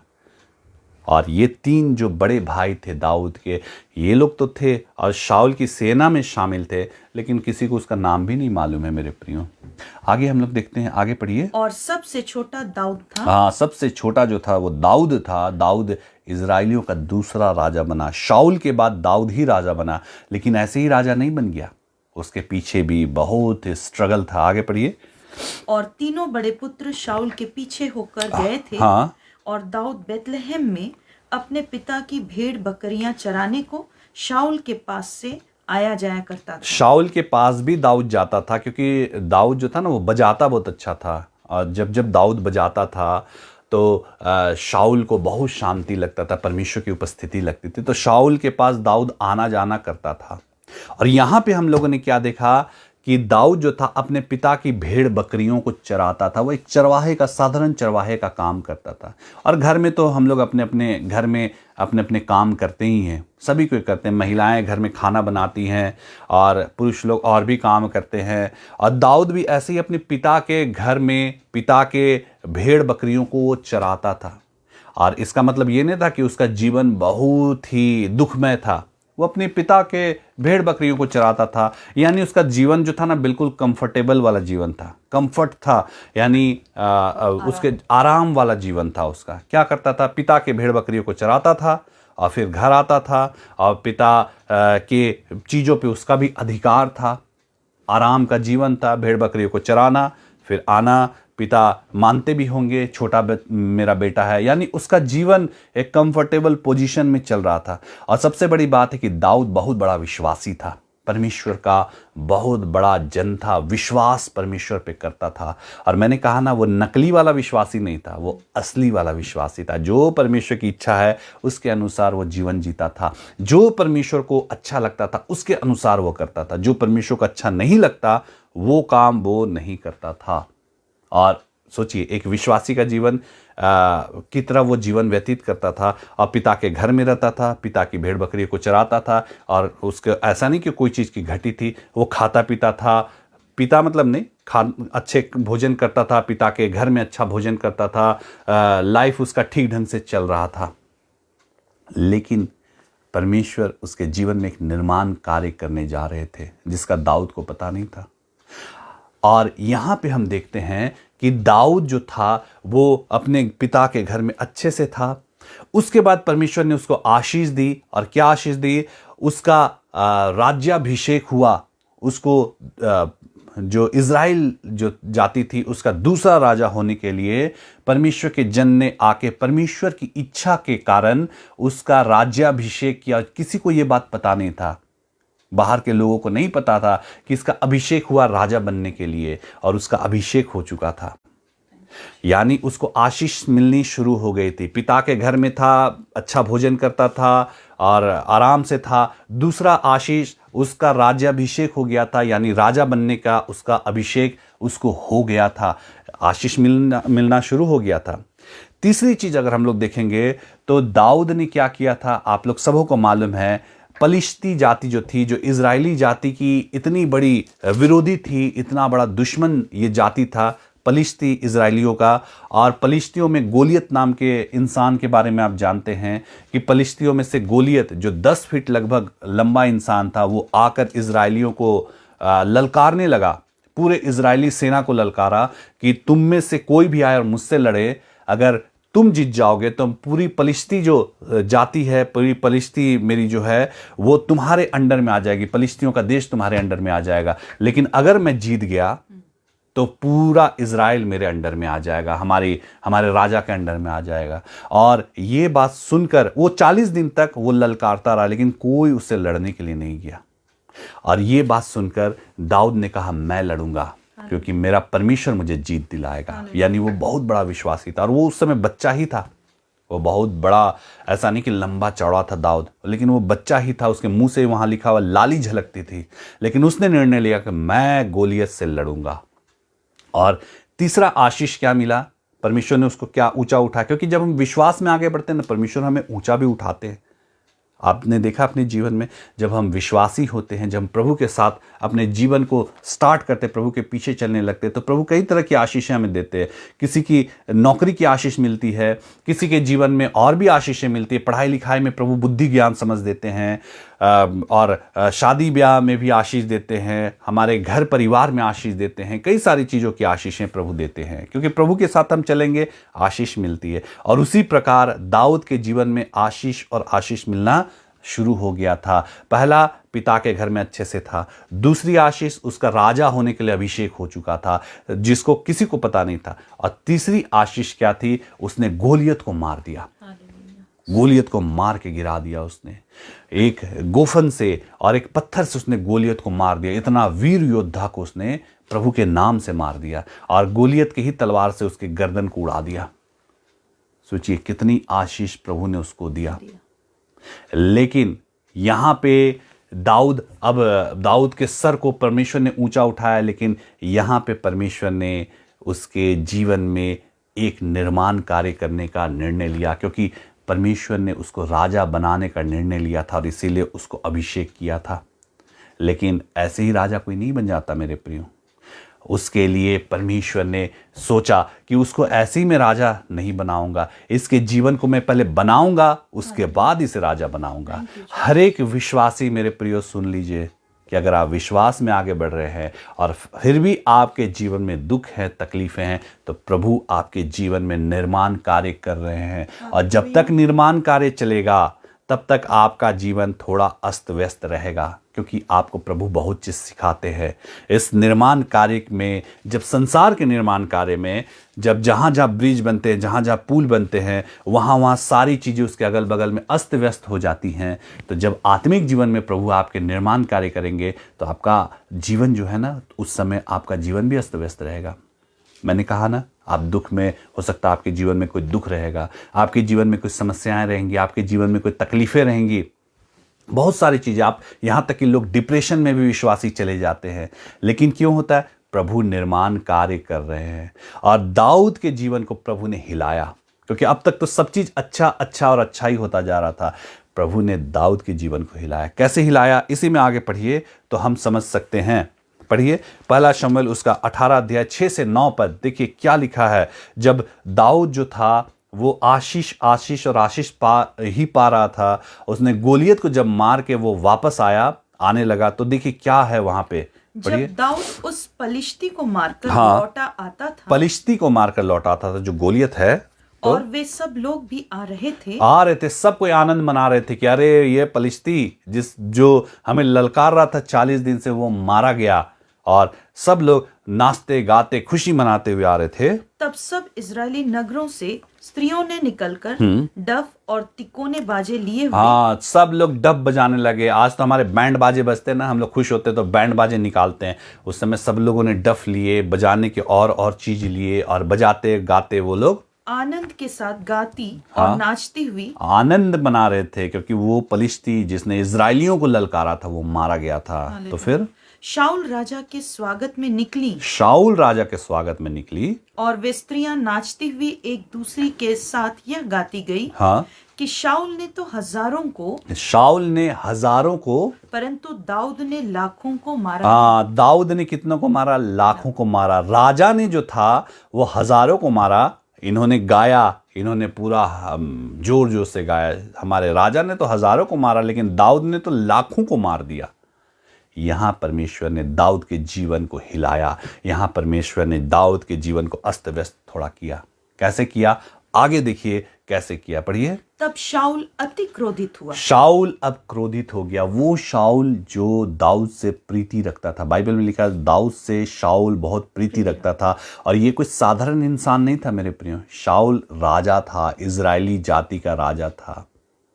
यहाँ साधारण इंसान आपसे प्रीति रखेगा तो वो आपके जीवन में बहुत बड़ी बात होगी। अगर राजा आपसे प्रीति रखेगा, आपके एरिया का सांसद आपसे प्रीति रखेगा, तो आपका भी सीना बिल्कुल ही चौड़ा हो जाएगा। आप बोलेंगे मेरा सांसद तो मेरा मुझसे इतना प्रेम रखता है, सांसद जो यहाँ के हैं ना, वो मंत्री साहब है ना, वो मेरी बातों को मानते हैं। और दाऊद से ये शाऊल जो था ना, राजा प्रीति पहले रखता था, अब वो क्रोधित हो गया। आगे पढ़िए। और यह बात उसको बुरी लगी। यह बात उसको बुरी लग गई। अब शाऊल को, राजा को बुरी लग गई। राजा से कहा जाता है कि प्रेम भी ज़्यादा अच्छा नहीं और दुश्मनी भी ज़्यादा अच्छा नहीं। राजा का प्रेम और दुश्मनी, कब राजा का दिमाग खराब हो जाए और वो कब सूली पे चढ़ा दे। तो ये जो शाऊल जो था, जो दाऊद से अति प्रीति रखता था, अब इससे क्रोधित हो गया। आगे। और वह कहने लगा, उन्होंने दाऊद के लिए तो लाखों और मेरे लिए हजारों ही ठहराया। हाँ। इसलिए अब राज्य को छोड़, उसको अब क्या मिलना बाकी है। अब आगे। तब उस दिन से भविष्य में शाऊल दाऊद की ताक में लगा रहा। हाँ, दाऊद की अब ताक में लगा रहा। कौन लगा रहा? साधारण इंसान नहीं मेरे प्रियो, उस जाति का, उस देश का राजा दाऊद के पीछे पड़ गया। हमेशा के लिए क्या ताक में लगा रहा? उसके प्राण की ताक में लगा रहा। एक राजा अगर आपसे दुश्मनी रखेगा ना, अगर एक राजा आपसे प्रेम रखेगा तो आप बहुत ऊंचे उठेंगे। लेकिन एक राजा अगर आपसे दुश्मनी रखेगा ना, आपको कोई नहीं बचा सकता, कोई भी आपको नहीं बचा पाएगा। और यहाँ पे हम देखते हैं कि शाऊल जो था ना, वो दाऊद से क्या रखने लगा? दाऊद से वो क्रोधित हो गया और उसके पीछे, उसके ताक में लगा रहने लगा, बैर रखने लगा भविष्य में हमेशा। और एक पद पढ़ेंगे 18 का, इसी का पहला शमूएल का 18 का 28 से 30 पद देखिए, वहां भी क्या लिखा है। जब शाऊल ने देखा और निश्चय किया कि यहोवा दाऊद के साथ है, और मेरी बेटी मिकल उससे प्रेम रखती है। उसकी, शाऊल की बेटी भी मिकल से प्रेम रखती थी। मिकल जो थी वो दाऊद से प्रेम रखती थी। तब शाऊल दाऊद से और भी डर गया। और शाऊल सदा के लिए दाऊद का बैरी बन गया। सदा के लिए एक राजा बैरी बन गया। अब उसको कौन बचाएगा? लेकिन ये क्यों हुआ? क्योंकि परमेश्वर ने ऐसा होने दिया। और क्यों होने दिया? क्योंकि परमेश्वर को दाऊद को राजा बनाना था, उसके जीवन को उथल पुथल करना था। क्या परमेश्वर डायरेक्ट दाऊद को राजा नहीं बना सकते थे? और इसके बाद हम देखते हैं दाऊद मारा फिरा। कभी वो जंगल में जाके छुप जाता था, कभी वो पहाड़ियों में जाके छिप जाता था। क्यों? क्योंकि शाऊल उसके प्राण का खोजी था। शाऊल उसको मर्डर कर देना चाहता था। और अगर राजा ही पीछे पड़ जाए तो कौन बचाएगा? कभी भी कुछ हो तो लोग पहले के ज़माने में राजा से फरियाद करते थे कि मेरे प्राण को खतरा है, राजा मुझे बचाइए। आज के ज़माने में भी लोग जाते हैं किसके पास? न्यायपालिका के पास, और भी बहुत सारे जगह जाते हैं, कोई अगर किसी के पीछे पड़ जाए। लेकिन अगर न्यायपालिका ही अगर पीछे पड़ जाए तो कौन बचाएगा आपको? उसी प्रकार राजा जो था, वो राजा के पास लोग जाते थे कि मेरे प्राण को खतरा, राजा मुझे बचाइए। लेकिन यहाँ तो राजा ही पीछे पड़ गया, अब इसको कौन बचाएगा? अब तक सब चीज़ अच्छा चलता जा रहा था। दाऊद का जीवन बहुत कंफर्टेबल था। दाऊद अपने पिता के घर में था, आराम से था, खाता था, पीता था, सो जाता था, सुबह उठता था, भेड़ बकरियों को चराता था, फिर आता था, फिर आराम से रहता था। दूसरी बात, राजा होने का उसका अभिषेक भी हो चुका था। तीसरी चीज़, उसने गोलियत तक को मार के गिरा दिया। सब चीज़ अच्छा हो रहा था। लेकिन परमेश्वर ने उसके जीवन को हिलाया। अगर परमेश्वर आपके जीवन को हिलाते हैं ना, तो आपके जीवन में निर्माण कार्य होता है। अगर नहीं हिलाएंगे, वो आपके जीवन को थोड़ा अस्त व्यस्त नहीं करेंगे ना, तो विश्वासी लोग, मैंने हमेशा देखा है, जब विश्वासियों का पेट भर जाता ना, तो वो फिर आराम फरमाने लगते हैं, वो सो जाते हैं, आत्मीय रीति से सो जाते हैं। फिर उनको प्रभु से कोई मतलब नहीं रहता, क्योंकि इतना तो पेट भर गया। आप लोगों ने देखा है, जब हमारा पेट ज़्यादा भर जाता है, जब हम बहुत ज़्यादा खाना खा लेते हैं, तो क्या हो जाते हैं? हम सुस्त हो जाते हैं, फिर हमसे काम किया नहीं जाता, फिर हम जाते हैं और थोड़ी देर सो लेते हैं। वैसे ही विश्वासियों का जीवन होता है। जब ज़्यादा उनको मिल जाता है, परमेश्वर ज़्यादा आशीष दे देते हैं, उनके जीवन से सारी समस्याएं हट जाती है, सारी तकलीफें हट जाती है, तो विश्वासी भी आराम फरमाने लगते हैं। फिर प्रभु से उनको कोई मतलब नहीं रहता। पहले वही विश्वासी जो हर संडे चर्च आते थे, पहले वही विश्वासी जो परमेश्वर का आदर करते थे, पहले वही विश्वासी जो परमेश्वर से, प्रभु यीशु मसीह से डरते थे, लेकिन अब उनके जीवन से परमेश्वर से डर भय सब समाप्त हो जाता है। पहले वही विश्वासी जो पास्टर का आदर करते थे, अब उनको पास्टर का आदर क्या? पास्टर को पूछते तुम कौन हो? हर एक यहाँ पे तो हर कोई परमेश्वर हर किसी से प्रेम करते हैं। फिर उनके जीवन में ये वाला चीज़ चलने लगता है, चर्च आना बंद कर देते हैं। 3 संडे 4 संडे में एक बार वो चर्च आते हैं। वही विश्वासी जब उनके जीवन में तकलीफें होती है ना, वही विश्वासी चर्च में सबसे पहले आके खड़े होते हैं। हम लोगों ने अपने इस इतनी बड़ी सेवा में हमेशा देखा है, जब विश्वासियों के जीवन में सब चीज़ अच्छा हो जाता तो वे सोने लगते हैं, आत्मिक रीति से सो जाते हैं। परमेश्वर क्या करते हैं, इसीलिए कई विश्वासियों के जीवन को हिलाते हैं। और क्यों हिलाते हैं? उनके जीवन में निर्माण कार्य हों। और जब निर्माण कार्य करने का परमेश्वर डिसीजन लेते हैं तो फिर कुछ असुविधाएं विश्वासियों को होती है, लेकिन वो जाग जाते हैं। उनके जीवन में प्रॉब्लम्स आते हैं, उनके जीवन में तकलीफ़ें आती हैं, उनके जीवन में डिप्रेशन से भी वो गुजरते हैं, उनके जीवन में कई दुख आ जाते हैं, कई परेशानियां आ जाती हैं। वो सोचते हैं हम तो प्रभु में अच्छे से हैं, हमारे जीवन में ये तकलीफ़ क्यों आ रही है। कई विश्वासी सोचते हैं हम तो सब कुछ प्रभु के हिसाब से करें, फिर हमारे जीवन में ये तकलीफ़ें क्यों है। वो इसलिए है क्योंकि प्रभु आपके जीवन में निर्माण कार्य कर रहे हैं। अगर दाऊद के जीवन को प्रभु नहीं हिलाते तो हो सकता है वो दाऊद आत्मिक रीति से सो जाता, क्योंकि सब चीज तो अच्छा चल रहा है उसके जीवन में। उसको क्या चीज का कमी है, क्या चीज का घटी है। पिता के घर में भी अच्छे से है, राजा बनने के लिए भी अभिषेक हो गया है, गोलियत को भी उसने मार के गिरा दिया। अब क्या था, अब उसका बस आत्मिक रीति से सोना बाकी था। लेकिन परमेश्वर ने उसके जीवन को हिलाया। जिससे जो उससे बहुत प्रेम करता था, शाऊल जो राजा था, उसी को परमेश्वर ने ऐसा उभारा कि वो उसका शत्रु बन गया और उसके प्राण का खोजी बन गया। और दाऊद उसी शाऊल से, क्योंकि राजा जिसके पीछे पड़ जाए तो उसको कौन बचाएगा, मारा मारा फिरने लगा। कभी जंगल में छुप जाए, कभी गुफाओं में रहने लगे, कभी इधर भागे। शाऊल जाए उसके ऊपर धावा बोले और वो इधर से उधर भागता भागता फिरता रहा। वही दाऊद जिसको परमेश्वर ने राजा बनाने के लिए अभिषेक किया था, वो क्या कर रहा है, वो मारा मारा फिर रहा। क्यों? दाऊद क्या विश्वासी नहीं था? वो तो विश्वासियों में से बड़ा विश्वासी था। तब तो परमेश्वर ने उसको चुना था। लेकिन एक विश्वासी मारा मारा फिर रहा है, किससे? अपने शत्रु से। और यहाँ पे हम लोग अगर बाइबल में देखेंगे तो लास्ट में हम देखते हैं कि दाऊद का प्राण इतने संकट में पड़ गया कि वो जाके उसी पलिश्ती जाति जिसको उसने हराया, जिसमें से पलिश्ती जाति जो गोलियत आता है, और उसी पलिश्तियों के पास उसने जाके शरण लिया, अपने प्राण को बचाने के लिए शरण लिया। इतना ज्यादा दाऊद का जीवन अस्त व्यस्त हो गया था। और क्यों हुआ? क्योंकि परमेश्वर उसको राजा बनाने जा रहे थे। मेरे प्रियो, अगर आज आपका भी जीवन ऐसा ही है, अगर आपके जीवन में भी ये सारी परेशानियां हैं,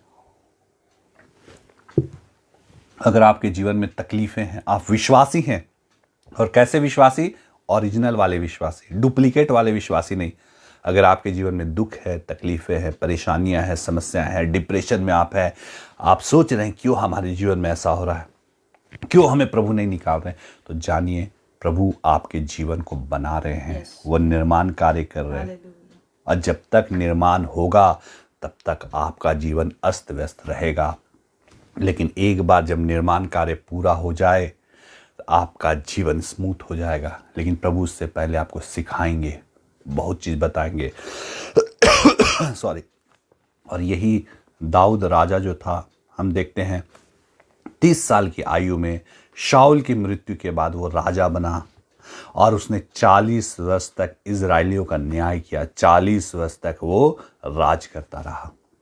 लेकिन ऐसे ही उसको राजगद्दी नहीं मिल गया। परमेश्वर ने तो कब का उसको कह दिया था कि तू राजा बनेगा, तेरा अभिषेक किया, उसका अभिषेक किया राजा बनने के लिए। लेकिन अभिषेक करते साथ वो राजा नहीं बना, लेकिन उसमें उसका स्ट्रगल छिपा हुआ था। आत्मिक रूप से उसने स्ट्रगल किया। कई बार वो रोया होगा, कई बार वो दुखों में चला गया होगा, कई बार वो डिप्रेशन में चला गया। दाऊद राजा ने भजन संहिता में कई सारी बातों को लिखा। उसने कई बातें डिप्रेशन में आके लिखे। क्यों अकारण लोग मेरे प्राण के पीछे पड़े हैं, उसने इन बातों को लिखा। क्यों? क्योंकि वो सोचिए, उसका जो परम मित्र एक तरह का था, वही उसका शत्रु था। और वो साधारण व्यक्ति नहीं था, वो उस देश का राजा था। कौन उसको बचाता? परमेश्वर ने उसको बचाया। परमेश्वर ने उसके जीवन में ऐसा होने दिया। क्यों? क्योंकि परमेश्वर को उसको राजा बनाना था। मेरे प्रियो, अगर आपका जीवन भी आज विश्वासी कोई हैं, आप लोग विश्वासी लोग हैं, आप ओरिजिनल वाले विश्वासी हैं, वो डुप्लीकेट वाले नहीं हैं। अगर आपके जीवन में भी अव्यस्तताएं हैं, आपके जीवन में डिप्रेशन है, आपके जीवन में और भी चीज़ें ठीक नहीं हैं, सही से नहीं चल रही, आप प्रभु से अपना संबंध अच्छा बनाए हैं, सब कुछ ठीक है और बहुत आपके जीवन में परेशानियां हैं, जानिए प्रभु आपके जीवन में निर्माण कार्य कर रहे हैं। और ये निर्माण कार्य इसलिए हो रहे हैं ताकि प्रभु आपके जीवन को स्मूथ बनाए। और जब तक ये निर्माण कार्य चलेंगे ना, तब तक आपके जीवन में अव्यस्तताएं होंगी, बहुत सारी चीज़ें उथल पुथल होएंगी, बहुत सारी चीज़ें उतार चढ़ाव होगी, बहुत बार आप रोएंगे, बहुत बार आप तकलीफ़ों में जाएंगे, बहुत बार आप दरवाज़ा लगा के प्रभु से कहेंगे प्रभु ऐसा मेरे जीवन में क्यों। लेकिन प्रभु वहाँ देख के मुस्कुराएंगे, बेटे बेटी मैं तेरे जीवन में निर्माण कार्य कर रहा हूँ। कल के दिन में जब तेरे जीवन का वो ब्रिज बन जाएगा, वो पुल बन जाएगा, वो निर्माण हो जाएगा ना, कल तू धन्यवाद देगा। कल तेरे सोच विचार में भी ये बातें नहीं आएंगी और उस समय तू धन्यवाद देगा। तो मेरे प्रियो, जितने भी विश्वासी हैं, ओरिजिनल वाले विश्वासी, मैं हमेशा कहता हूँ ओरिजिनल वाले विश्वासी, अगर आपका जीवन अस्त व्यस्त है, आप प्रभु में अच्छे से हैं, फिर भी आपके जीवन अस्त व्यस्त है, जानिए प्रभु आपके जीवन में आज निर्माण कर रहे हैं। और जब वो निर्माण कंप्लीट हो जाएगा तब आप प्रभु को धन्यवाद देंगे, परमेश्वर को, प्रभु यीशु मसीह को धन्यवाद देंगे। लेकिन अस्त व्यस्त है, धन्यवाद दीजिए प्रभु को, प्रभु आप मेरे जीवन में निर्माण कर रहे हैं, इसके लिए मैं आपका धन्यवाद देता हूँ। ऐसे ही राजा दाऊद नहीं बन गया, आज भविष्यवाणी हुई, आज उसका अभिषेक हुआ, कल को वो राजा बन सकता था। प्रभु चाहते तो उसको बना सकते थे, शाऊल को तुरंत हटा के उसके जगह में दाऊद को राजा बनाते, लेकिन परमेश्वर ने ऐसा नहीं किया। उन्होंने निर्माण किया, दाऊद के जीवन को बनाया। इन वर्षों में दाऊद ने बहुत कुछ सीखा, दाऊद ने हैंडल करना सीखा, दाऊद ने अकेले में रोकर भी प्रभु को धन्यवाद देना सीखा, दाऊद परमेश्वर का साथ ना छोड़ना सीखा, तब परमेश्वर ने उसको राजा बनाया। आपके जीवन में है परेशानियां, हो सकती हैं आपके जीवन में परेशानियां, और विश्वासी लोग, अगर आपके जीवन में परेशानियां हैं, जानिए प्रभु आपके जीवन को बना रहे हैं, और जब ये निर्माण कार्य पूरा होगा आप प्रभु को धन्यवाद देंगे। तो इन सारी बातों से हम सबों को आशीष मिले, आप सभी इन बातों से सीखने पाए। विश्वासी हैं, प्रभु के साथ अच्छा संबंध है, और तकलीफ़ें हैं, दुख हैं, तकलीफ़ें, प्रभु को धन्यवाद दीजिए। और अगर आप ओरिजिनल वाले विश्वासी हैं, डुप्लीकेट विश्वासी हैं, यानी प्रभु के हिसाब से नहीं चलते और आपके जीवन में दुख तकलीफ़ें, जानिए शैतान ने आपके जीवन में दुख तकलीफ़ें लाया है ताकि आप नाश हो जाएं। तो अगर डुप्लीकेट वाले विश्वासी है, ओरिजिनल में ढल जाइए, प्रभु के हिसाब से चलिए, यीशु मसीह आपको आशीष देंगे। तो इन सारी बातों से हम सबको को आशीष मिले। आइए जल्दी से हम प्रार्थना में जाएंगे। आपकी जो भी समस्याएं हैं प्रभु यीशु मसीह के सम्मुख रखिए, मांगिए, और ये मांगिए, प्रभु मेरे जीवन में दुख है, तकलीफ़ें है, प्रभु आज मैं विश्वासी हूँ, आपके साथ चलता हूँ, लेकिन फिर भी दुख है, तकलीफ़ है, इसके लिए भी मैं आपका धन्यवाद देता हूँ।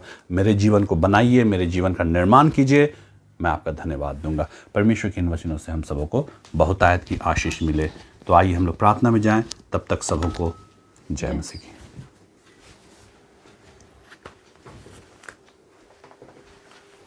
परमेश्वर के जीवित वचनों से आप सबों को बहुत आशीष मिले, और बहुत सुंदर वचन है, और सच में इन वचनों को प्रभु आपके जीवन में फलवंत करें। इन वचनों को समझने के लिए अपने पवित्र आत्मा की सहायता प्रदान करें, और प्रभु के दास को और अधिक अभिषेक और आशीष मिले।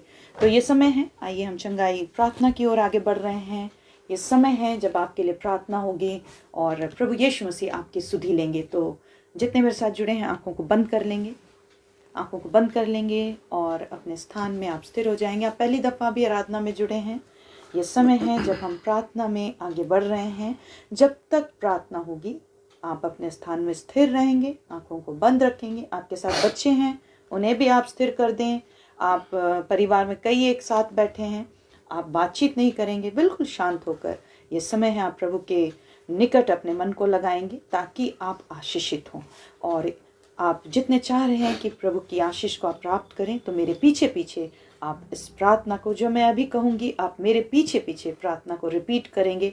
मेरे साथ आप प्रार्थना को दोहराएंगे। जो मैं प्रार्थना करूँगी आप भी अपने आँखों को बंद कर लीजिए, हाथों को जोड़ लीजिए, और मेरे साथ मेरे पीछे पीछे इस प्रार्थना को आप प्रत्येक रिपीट करेंगे। प्यारे प्रभु यीशु मसीह, प्यारे प्रभु यीशु मसीह, हम आपके पास आए हैं। हम आपके पास आए हैं। हम पर दया कीजिए, हम पर दया कीजिए, हम पर अनुग्रह कीजिए हम पर अनुग्रह कीजिए और अपने पवित्र लहू से और अपने पवित्र लहू से हमें शुद्ध कीजिए। हमें शुद्ध कीजिए। यीशु मसीह, यीशु मसीह, हमें छू लीजिए, हमें छू लीजिए, हमें चंगा कीजिए। हमें चंगा कीजिए। हमारे हर दुख और तकलीफ को हमारे हर दुख और तकलीफ को आप दूर कीजिए। आप दूर कीजिए। अपने सामर्थी हाथ के द्वारा अपने सामर्थी हाथ के द्वारा हमें छुटकारा प्रदान हमें कीजिए। छुटकारा प्रदान कीजिए। यीशु मसीह, यीशु मसीह, अपने नाम के द्वारा अपने नाम के द्वारा हमें आप उद्धार तक ले चलिए। हमें आप उद्धार तक ले चलिए। यीशु मसीह, यीशु मसीह, जब हमने आपके नाम पर जब हमने आपके नाम पर विश्वास किया है, विश्वास किया है, हमें छुटकारा दीजिए। हमें छुटकारा दीजिए। हम सबों के नाम हम सबों के नाम जीवन के पुस्तक में जीवन के पुस्तक में आप लिख दीजिए। आप लिख दीजिए। अपने संतान होने का अपने संतान होने का अधिकार दीजिए। अधिकार दीजिए। यीशु मसीह, यीशु मसीह, हमें भी हमें भी गवाही के लिए गवाही के लिए आप खड़ा कीजिए। आप खड़ा कीजिए। यीशु के नाम से यीशु के नाम से प्रार्थना मांगते हैं। प्रार्थना मांगते हैं। दया से सुनिए दया से सुनिए और ग्रहण कीजिए। और ग्रहण कीजिए। आमीन। आमीन। आंखों को बंद रखेंगे और ये समय है जब अब मैं आपके लिए प्रार्थना करूंगी और आपके जो भी समस्याएं हैं, हमारे साथ बहुत लोग जुड़े हुए हैं, हर उम्र के लोग जुड़े हैं। आप अपनी ज़रूरतों को इस घड़ी अपने मन में रखेंगे। आपके जितने भी तकलीफ़ हैं, आपके जितने भी परेशानियां हैं, आपके प्रॉब्लम्स हैं, आप हर बातों को अपने मन में यीशु मसीह के सम्मुख रखेंगे और आप मांगेंगे। यदि आप रोग में हैं, आप अपनी चंगाई को यीशु मसीह से मांगें। सारे तकलीफ़ों को यीशु मसीह के सम्मुख आप रखें अपने मन में। आपके जितने भी बातों में आप चाह रहे हैं कि आप आशीषित हों, हर बातों के लिए आप यीशु मसीह के सम्मुख निवेदन रखें। आप कमी में हैं, आप प्रभु से भरपूरी को मांगें। असफल हैं, आप सफलता मांगे। बहुत सारे बच्चों का, बहुत सारे जवानों का एग्ज़ाम्स हैं, आप ज्ञान बुद्धि मांगे। यीशु मसीह से सहायता मांगे कि प्रभु हमारे एग्ज़ाम्स में हमारी सहायता कीजिए। और भी बातों के लिए जैसा आप चाह रहे हैं, आप प्रत्येक अपने निवेदन को अपने मनों में यीशु मसीह के सम्मुख रखेंगे। और जब मैं प्रार्थना का अंत करूंगी, मैं आमीन बोलूँगी, आप भी अपने स्थान में आमीन ज़रूर बोलेंगे। आमीन बोलें और ताकि प्रभु आपके जीवन को आशीषित करें। हालेलुया। तो जब तक प्रार्थना होगी, आंखों को बंद रखेंगे और स्थिर रहेंगे और सारी बातों को यीशु मसीह के सम्मुख अपने मन में आप रखेंगे। प्रभु, इस घड़ी हम धन्यवाद करते हैं आपके अनुग्रह के लिए। हम धन्यवाद करते हैं प्रभु आपकी दया के लिए। हम धन्यवाद करते हैं प्रभु आपके पवित्र लहू के लिए जो बहुत बेशकीमती है, जिस लहू के द्वारा आपने प्रभु हमारे लिए प्रभु द्रोही के हाथ से दाम देकर छुटकारा को खरीदा है। मेरे यीशु मसीह नासरी, इस घड़ी कई एक इस आराधना में विश्वास के साथ जुड़े हैं जो अपने समस्याओं को इस घड़ी आपके सम्मुख रख रहे हैं। प्रभु यीशु मसीह, अपने मनों में उन्होंने आपके सम्मुख अपने तकलीफों को रखा है। आपका वचन बाइबल बताती है आप मनों को जांचने वाले परमेश्वर हैं। प्रभु यीशु मसीह नासरी, इनके हृदय में प्रभु यीशु आप विश्वास को उत्पन्न कीजिए। प्रभु इनके जीवन में विश्वास के वरदान को उंडेल दीजिए। इस घड़ी यीशु मसीह नासरी, जब ये आपकी दुहाई दे रहे हैं, आपकी सहायता मांग रहे हैं, आपके आशीष को मांग रहे हैं, प्रभु यीशु मसीह आपकी आशीष इनके जीवन में ठहरने पाए और हर बंधन यीशु नाम से टूटने पाए। रोग, बीमारी और हर तरह के कमी, हर तरह के परेशानियों के बंधन यीशु के नाम से टूटने पाए। इसी घड़ी यीशु के नाम से हर तरह के शैतानिक युक्तियां विफल होने पाए। हर एक तरह के तंत्र मंत्र, जादू टोने बाण यीशु नाम से अधोलोक में जाने पाए। हर एक तरह के जितने भी शैतानिक युक्तियों को इनके जीवन में डाले गए हैं, परिवारों में डाले गए हैं, यीशु नाम से दूर होने पाए। मेरे नासरी यीशु, यह आपके सम्मुख अपने निवेदन रख रहे हैं, आप इनकी सहायता कीजिए। यीशु नाम के द्वारा ये फलवंत होने पाए। यीशु नाम के द्वारा हर एक श्राप मिट जाने पाए। इनके जीवन से हर एक तरह के असफलताएं दूर होने पाए। इनके जीवन से हर निराशा दूर होने पाए। इनके जीवन से हर एक अशांति दूर होने पाए। यीशु मसीह नासरी, इस घड़ी प्रभु अपना अच्छे हाथ इन पर बढ़ा दीजिए और जितने भी शारीरिक दुर्बलताएं हैं यीशु नाम से दूर होने पाए। आमीन। हर एक तरह के मानसिक दुर्बलता यीशु नाम से दूर होने पाए। हर एक तरह के आर्थिक दुर्बलताएं यीशु नाम से दूर होने पाए। हर एक तरह के पारिवारिक दुर्बलताएं, कष्ट यीशु नाम से दूर होने पाए।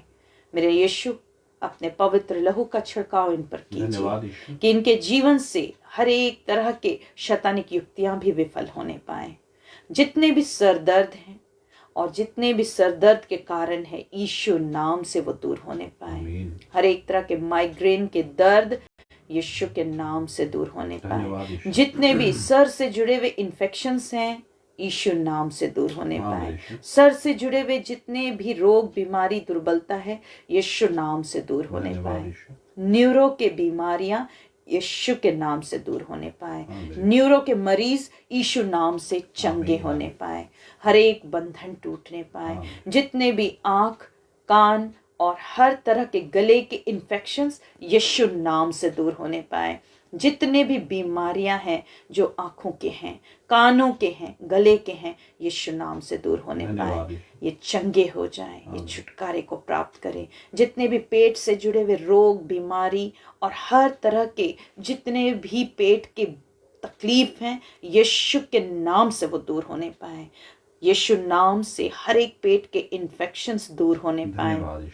यीशु नाम से हर एक तरह के पेट के जितने भी दर्द हैं इस घड़ी यीशु नाम से दूर होने पाए। हर एक तरह के नाभि से जुड़े हुए दर्द यीशु नाम से दूर होने पाए। स्वेलिंग्स, गांठें यीशु नाम से दूर होने पाए। हर एक तरह के जितने भी पेट के गोले हैं यीशु नाम से दूर होने पाए। पेट के जलन है यीशु नाम से दूर होने पाए। पाइल्स के तकलीफ यीशु नाम से दूर होने पाए। खूनी बवासीर यीशु नाम से दूर होने पाए। गैस्ट्रिक के तकलीफ यीशु नाम से दूर होने पाए।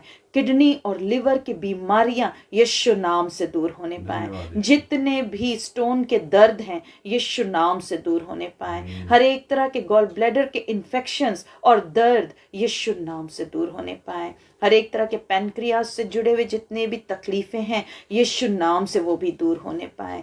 आंतों में जो घाव है इस घड़ी यीशु नाम से वो दूर होने पाए। हर एक तरह के जितने भी पेट के घाव हैं, ट्यूमर है यीशु नाम से वो इसी घड़ी दूर होने पाए। प्रभु इनके पेट के सारे बीमारियों से इन्हें छुटकारा दीजिए। पेट के असहनीय दर्द से छुटकारा दीजिए। यीशु आप चंगा कीजिए। यीशु मसीह नासरी आप इनके हर एक तरह के अल्सर से इन्हें छुटकारा दीजिए। यीशु नाम के द्वारा जितने भी यूट्रस से जुड़े हुए रोग, बीमारी और दुर्बलताएं हैं यीशु नाम से वो दूर होने पाए। हर एक तरह के सिस्ट, हर एक तरह के फैब्रॉइड्स यीशु नाम से दूर होने पाए। हर एक तरह के यूटीआई के इन्फेक्शंस यीशु नाम से दूर होने पाए। यीशु आप इन्हें चंगा कीजिए। शरीर के जितने भी दर्द हैं, शरीर के हर एक स्वेलिंग्स हैं यीशु नाम से वो इसी घड़ी दूर होने पाए। हर एक तरह के जॉइंट्स पेन यीशु नाम से दूर होने पाए। हड्डियों से जुड़े हुए जितने भी तकलीफ और बीमारी हैं, कमजोरियां हैं यीशु नाम से वो दूर होने पाए। जितने भी मांसपेशियों के दर्द और खिंचाहट है यीशु नाम से दूर होने पाए। नस से जुड़े हुए जितने भी तकलीफ हैं यीशु नाम से वो दूर होने पाए। और जितने भी स्किन डिजीज हैं यीशु नाम से वो दूर होने पाए। हर एक तरह के चर्म रोग यीशु नाम से रिकवर करने पाए। फोड़े, फुंसियां यीशु के नाम से चंगे हो जाएं। हर एक घाव शरीर के यीशु नाम से रिकवर करने पाए। हर एक रैशेस यीशु नाम से रिकवर करने पाए। मेरे यीशु मसीह नासरी मांगते हैं शरीर के हर एक तरह के जितने भी घाव हैं जो सूख नहीं रहे हैं यीशु नाम से वो घाव भी इस घड़ी से सूखने पाए। जो काम डॉक्टरों ने नहीं किया प्रभु, जो काम मेडिसिन से नहीं हो पाया, प्रभु यीशु मसीह आज इस आराधना में जुड़ने के द्वारा लोगों के जीवन में, लोगों के शरीर में परिवर्तन होने पाए। ये अपनी चंगाइयों को महसूस करने पाए। यीशु नाम के द्वारा जितने भी बेड सोर की बीमारी है यीशु के नाम से वो रिकवर करने पाए। बेड सोर से जुड़े हुए जितने भी तकलीफ हैं, दर्द है, घाव है यीशु नाम से वो चंगे होने पाए। जितने भी शरीर के अंग जो गल रहे हैं यीशु नाम से वो अंग बिल्कुल नॉर्मल होने पाए। हर एक तरह के जितने भी शरीर के जलन हैं यीशु नाम से वो दूर होने धन्यवाद पाए। यीशु। हर एक तरह के सांस लेने में तकलीफ, अस्थमा के जितने भी अटैक्स हैं, यीशु नाम से दूर होने पाए। प्रभु इस घड़ी सारे दमा के तकलीफों से इन्हें छुटकारा दीजिए। लंग्स इन्फेक्शंस यीशु नाम से दूर होने पाए। हर एक तरह के हार्ट ब्लॉकेज, हृदय संबंधित जितने भी तकलीफ हैं, यीशु के नाम से वो तकलीफ दूर होने पाए। यीशु नाम के द्वारा हर एक तरह के बेचैनी, हर एक तरह के घबराहट इस घड़ी दूर होने पाए। यीशु नाम के द्वारा जो तकलीफें प्रभु ये अपने शरीर में झेल रहे हैं, लंबे समय से जो प्रभु परेशान हैं, मेडिसिन ले रहे हैं, ठीक नहीं हो रहे हैं, यीशु नाम के द्वारा इस घड़ी ये चंगाई को प्राप्त करने पाए। हर एक तरह के एलर्जी यीशु नाम से दूर होने पाए। जितने भी तरह के एलर्जी हैं, यीशु नाम से वो दूर होने पाए। इस घड़ी मांग रहे हैं प्रभु यीशु मसीह, आप इनको अपने सामर्थी वचन के द्वारा छू लीजिए। इनके शरीर की सारी दुर्बलताओं से इन्हें छुटकारा दीजिए। जितने भी हेपेटाइटिस बी के रोगी हैं, यीशु नाम से वो रिकवर करने पाए। जितने भी टाइफाइड, मलेरिया, जॉन्डिस के तकलीफ हैं, यीशु नाम से दूर होने पाए। ब्लड से जुड़े हुए जितने भी रोग बीमारी हैं, यीशु नाम से दूर होने पाए। हेमोग्लोबिन की कमी यीशु नाम से दूर होने पाए। जितने भी शरीर के दर्द हैं, यीशु नाम से दूर होने पाए। मांगते हैं प्रभु, आप चंगा कीजिए, इन्हें छुटकारा प्रदान कीजिए। थायराइड की बीमारी यीशु नाम से दूर होने पाए। प्रेशर की बीमारी यीशु नाम से दूर होने पाए।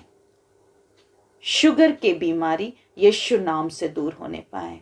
प्रभु यीशु मसीह नासरी, इनके बीपी को नॉर्मल कीजिए, इनके शुगर लेवल को नॉर्मल कीजिए, और प्रभु यीशु मसीह इनके थायराइड के लेवल को नॉर्मल कीजिए। इस घड़ी प्रभु यीशु मसीह इनके शरीर में जो भी कमियां हैं, उस कमी को अपने लहू के द्वारा रिकवर कीजिए।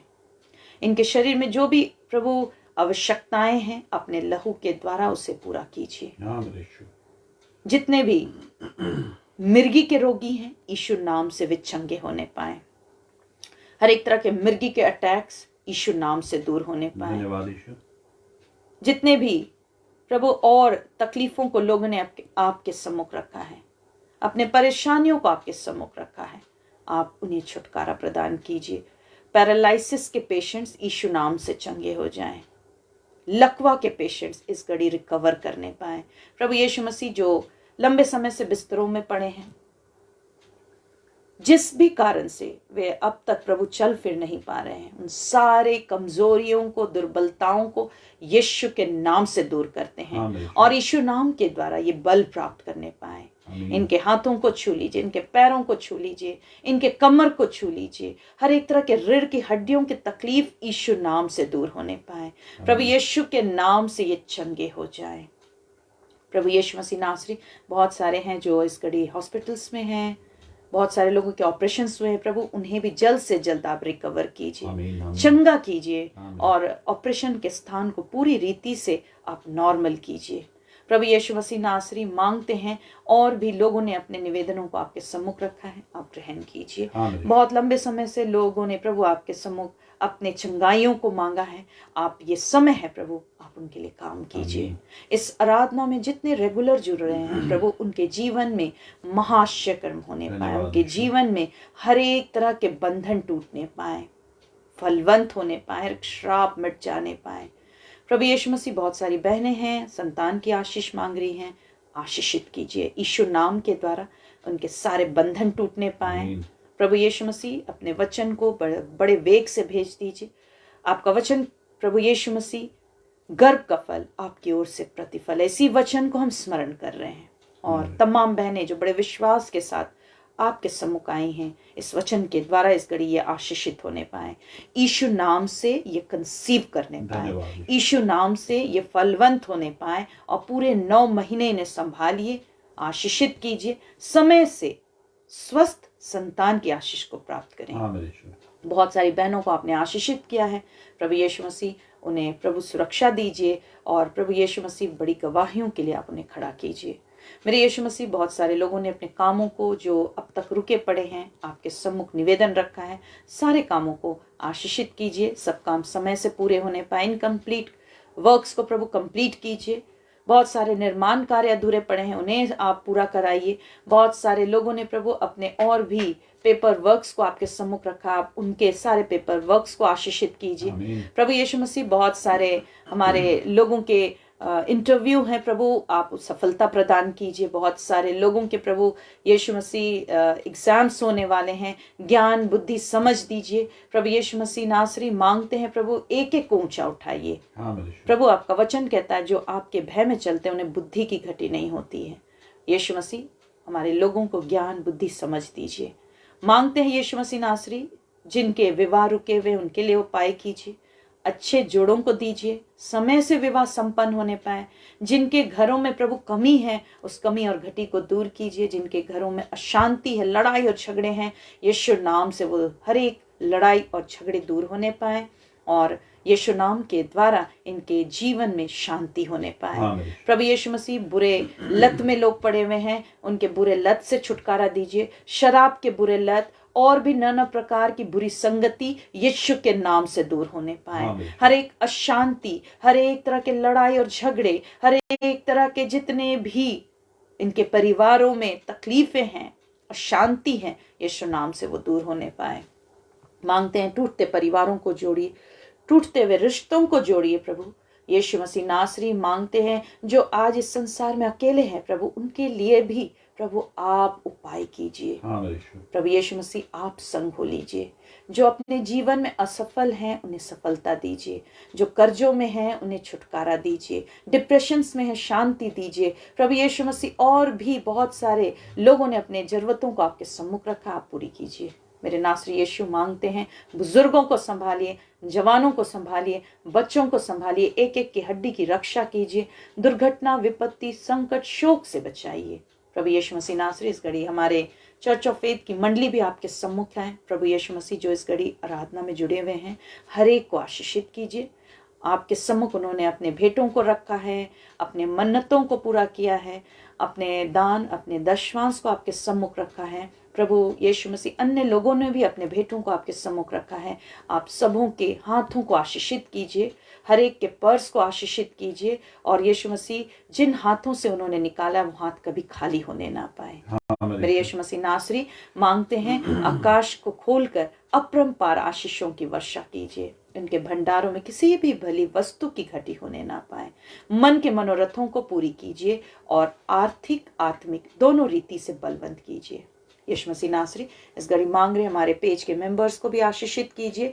और मांगते हैं इस घड़ी विशेषकर प्रभु, जब लोग समस्या में रहते हैं, तकलीफ में रहते हैं, जिस घड़ी भी इस आराधना को अपने घरों में चलाते हैं यीशु, जिस घड़ी भी वे आपकी आराधना में शामिल होते हैं उसी घड़ी यीशु नाम से वे चंगे होने पाए, उसी घड़ी वे आशीषित होने पाए, उसी घड़ी उनके लिए उपाय होने पाए। आपने लोगों के जीवन को आशीषित किया, भरपूरी दिया, आनंद और शांति दिया। इस सेवा को आशीषित कीजिए प्रभु। और जहाँ तक आप चाहते हैं, जिन तक आप चाहते हैं, इस वचन को पहुंचा दीजिए। सारी महिमा आपके नाम को देते हुए इस प्रार्थना को यीशु नाम से मांगते हैं। दया से सुनिए और ग्रहण कीजिए, आमीन। हम सब प्रभु की प्रार्थना एक साथ कहेंगे। हे हमारे पिता, तू जो स्वर्ग में है, तेरा नाम पवित्र माना जाए, तेरा राज आए, तेरी इच्छा जैसे स्वर्ग में पूरी होती है वैसे इस पृथ्वी पर भी पूरी हो। हमारे प्रतिदिन की रोटी आज हमें दे और हमारे अपराधों को क्षमा कर जैसे हमने अपने अपराधियों को क्षमा किया, और इन परीक्षा में ना ला परंतु बुराई से बचा, क्योंकि राज्य, सामर्थ और महिमा युगानुयुग तेरी है, आमीन। अब हमारे प्रभु यीशु क्रिस्ट का अनुग्रह, शिव पिता का प्रेम, पवित्र आत्मा की सहभागिता हम सब के संग सर्वदा होती रहे, आमीन। सबों को जय मसीह की। ठीक है, हम लोग कुशलता से विदा होंगे। और ध्यान दीजिए, ये सभा हर एक मंगलवार और रविवार शाम 7 बजे से चलाई जाती है। सभा में शामिल होइए, यीशु मसीह आपके जीवन में काम करेंगे। और आप लोग जानते हैं, जिनको विशेष प्रार्थना कराना है वो हमें फ़ोन कर सकते हैं, लेकिन फ़ोन करने का समय दिन के 12 बजे से रात के 8 बजे तक ही है। और जो अनटाइमली फ़ोन करते हैं, हम जान जाते हैं, वो हमारे साथ इस सभा में शामिल बिल्कुल भी नहीं है। आप लोग जानते हैं, वही लोग फ़ोन कर सकते हैं जो 4 सभा लाइव सभा उन्होंने देख लिया है, वो शामिल हो चुके हैं। 4 लाइव सभा में जो शामिल हो चुके हैं, उसके बाद आप हमें फ़ोन कर सकते हैं। मंगलवार रविवार करके आपने 4 सभा देखा है, उसके बाद आप हमें फ़ोन कर सकते हैं। और फ़ोन करने का समय मैं फिर से कह रहा हूँ, दिन के 12 बजे से रात के 8 बजे तक है। अगर आप लोग इससे पहले या इससे बाद में फ़ोन करेंगे, हम लोग फ़ोन नहीं उठा पाएंगे। इस बात को आप ध्यान दीजिए, बिल्कुल ही आप लोग ध्यान दीजिए। और नए लोग अगर फ़ोन करते हैं, आप लोग प्रार्थना का समय व्हाट्सएप पर प्रार्थना का समय मांग सकते हैं। आप व्हाट्सएप कीजिए हमें, हम लोग ज़रूर व्हाट्सएप खोलेंगे, आपके लिए ज़रूर प्रार्थना करेंगे।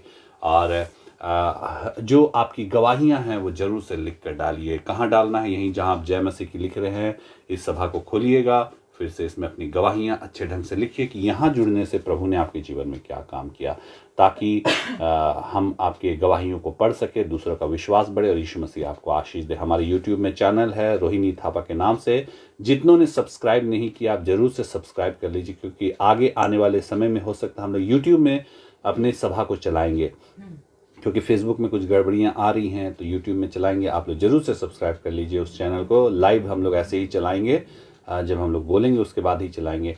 और वहाँ कुछ गीत डले हुए, और गवाहियाँ यही है कि गीतों को सुनते सुनते लोग चंगे हो जा रहे हैं।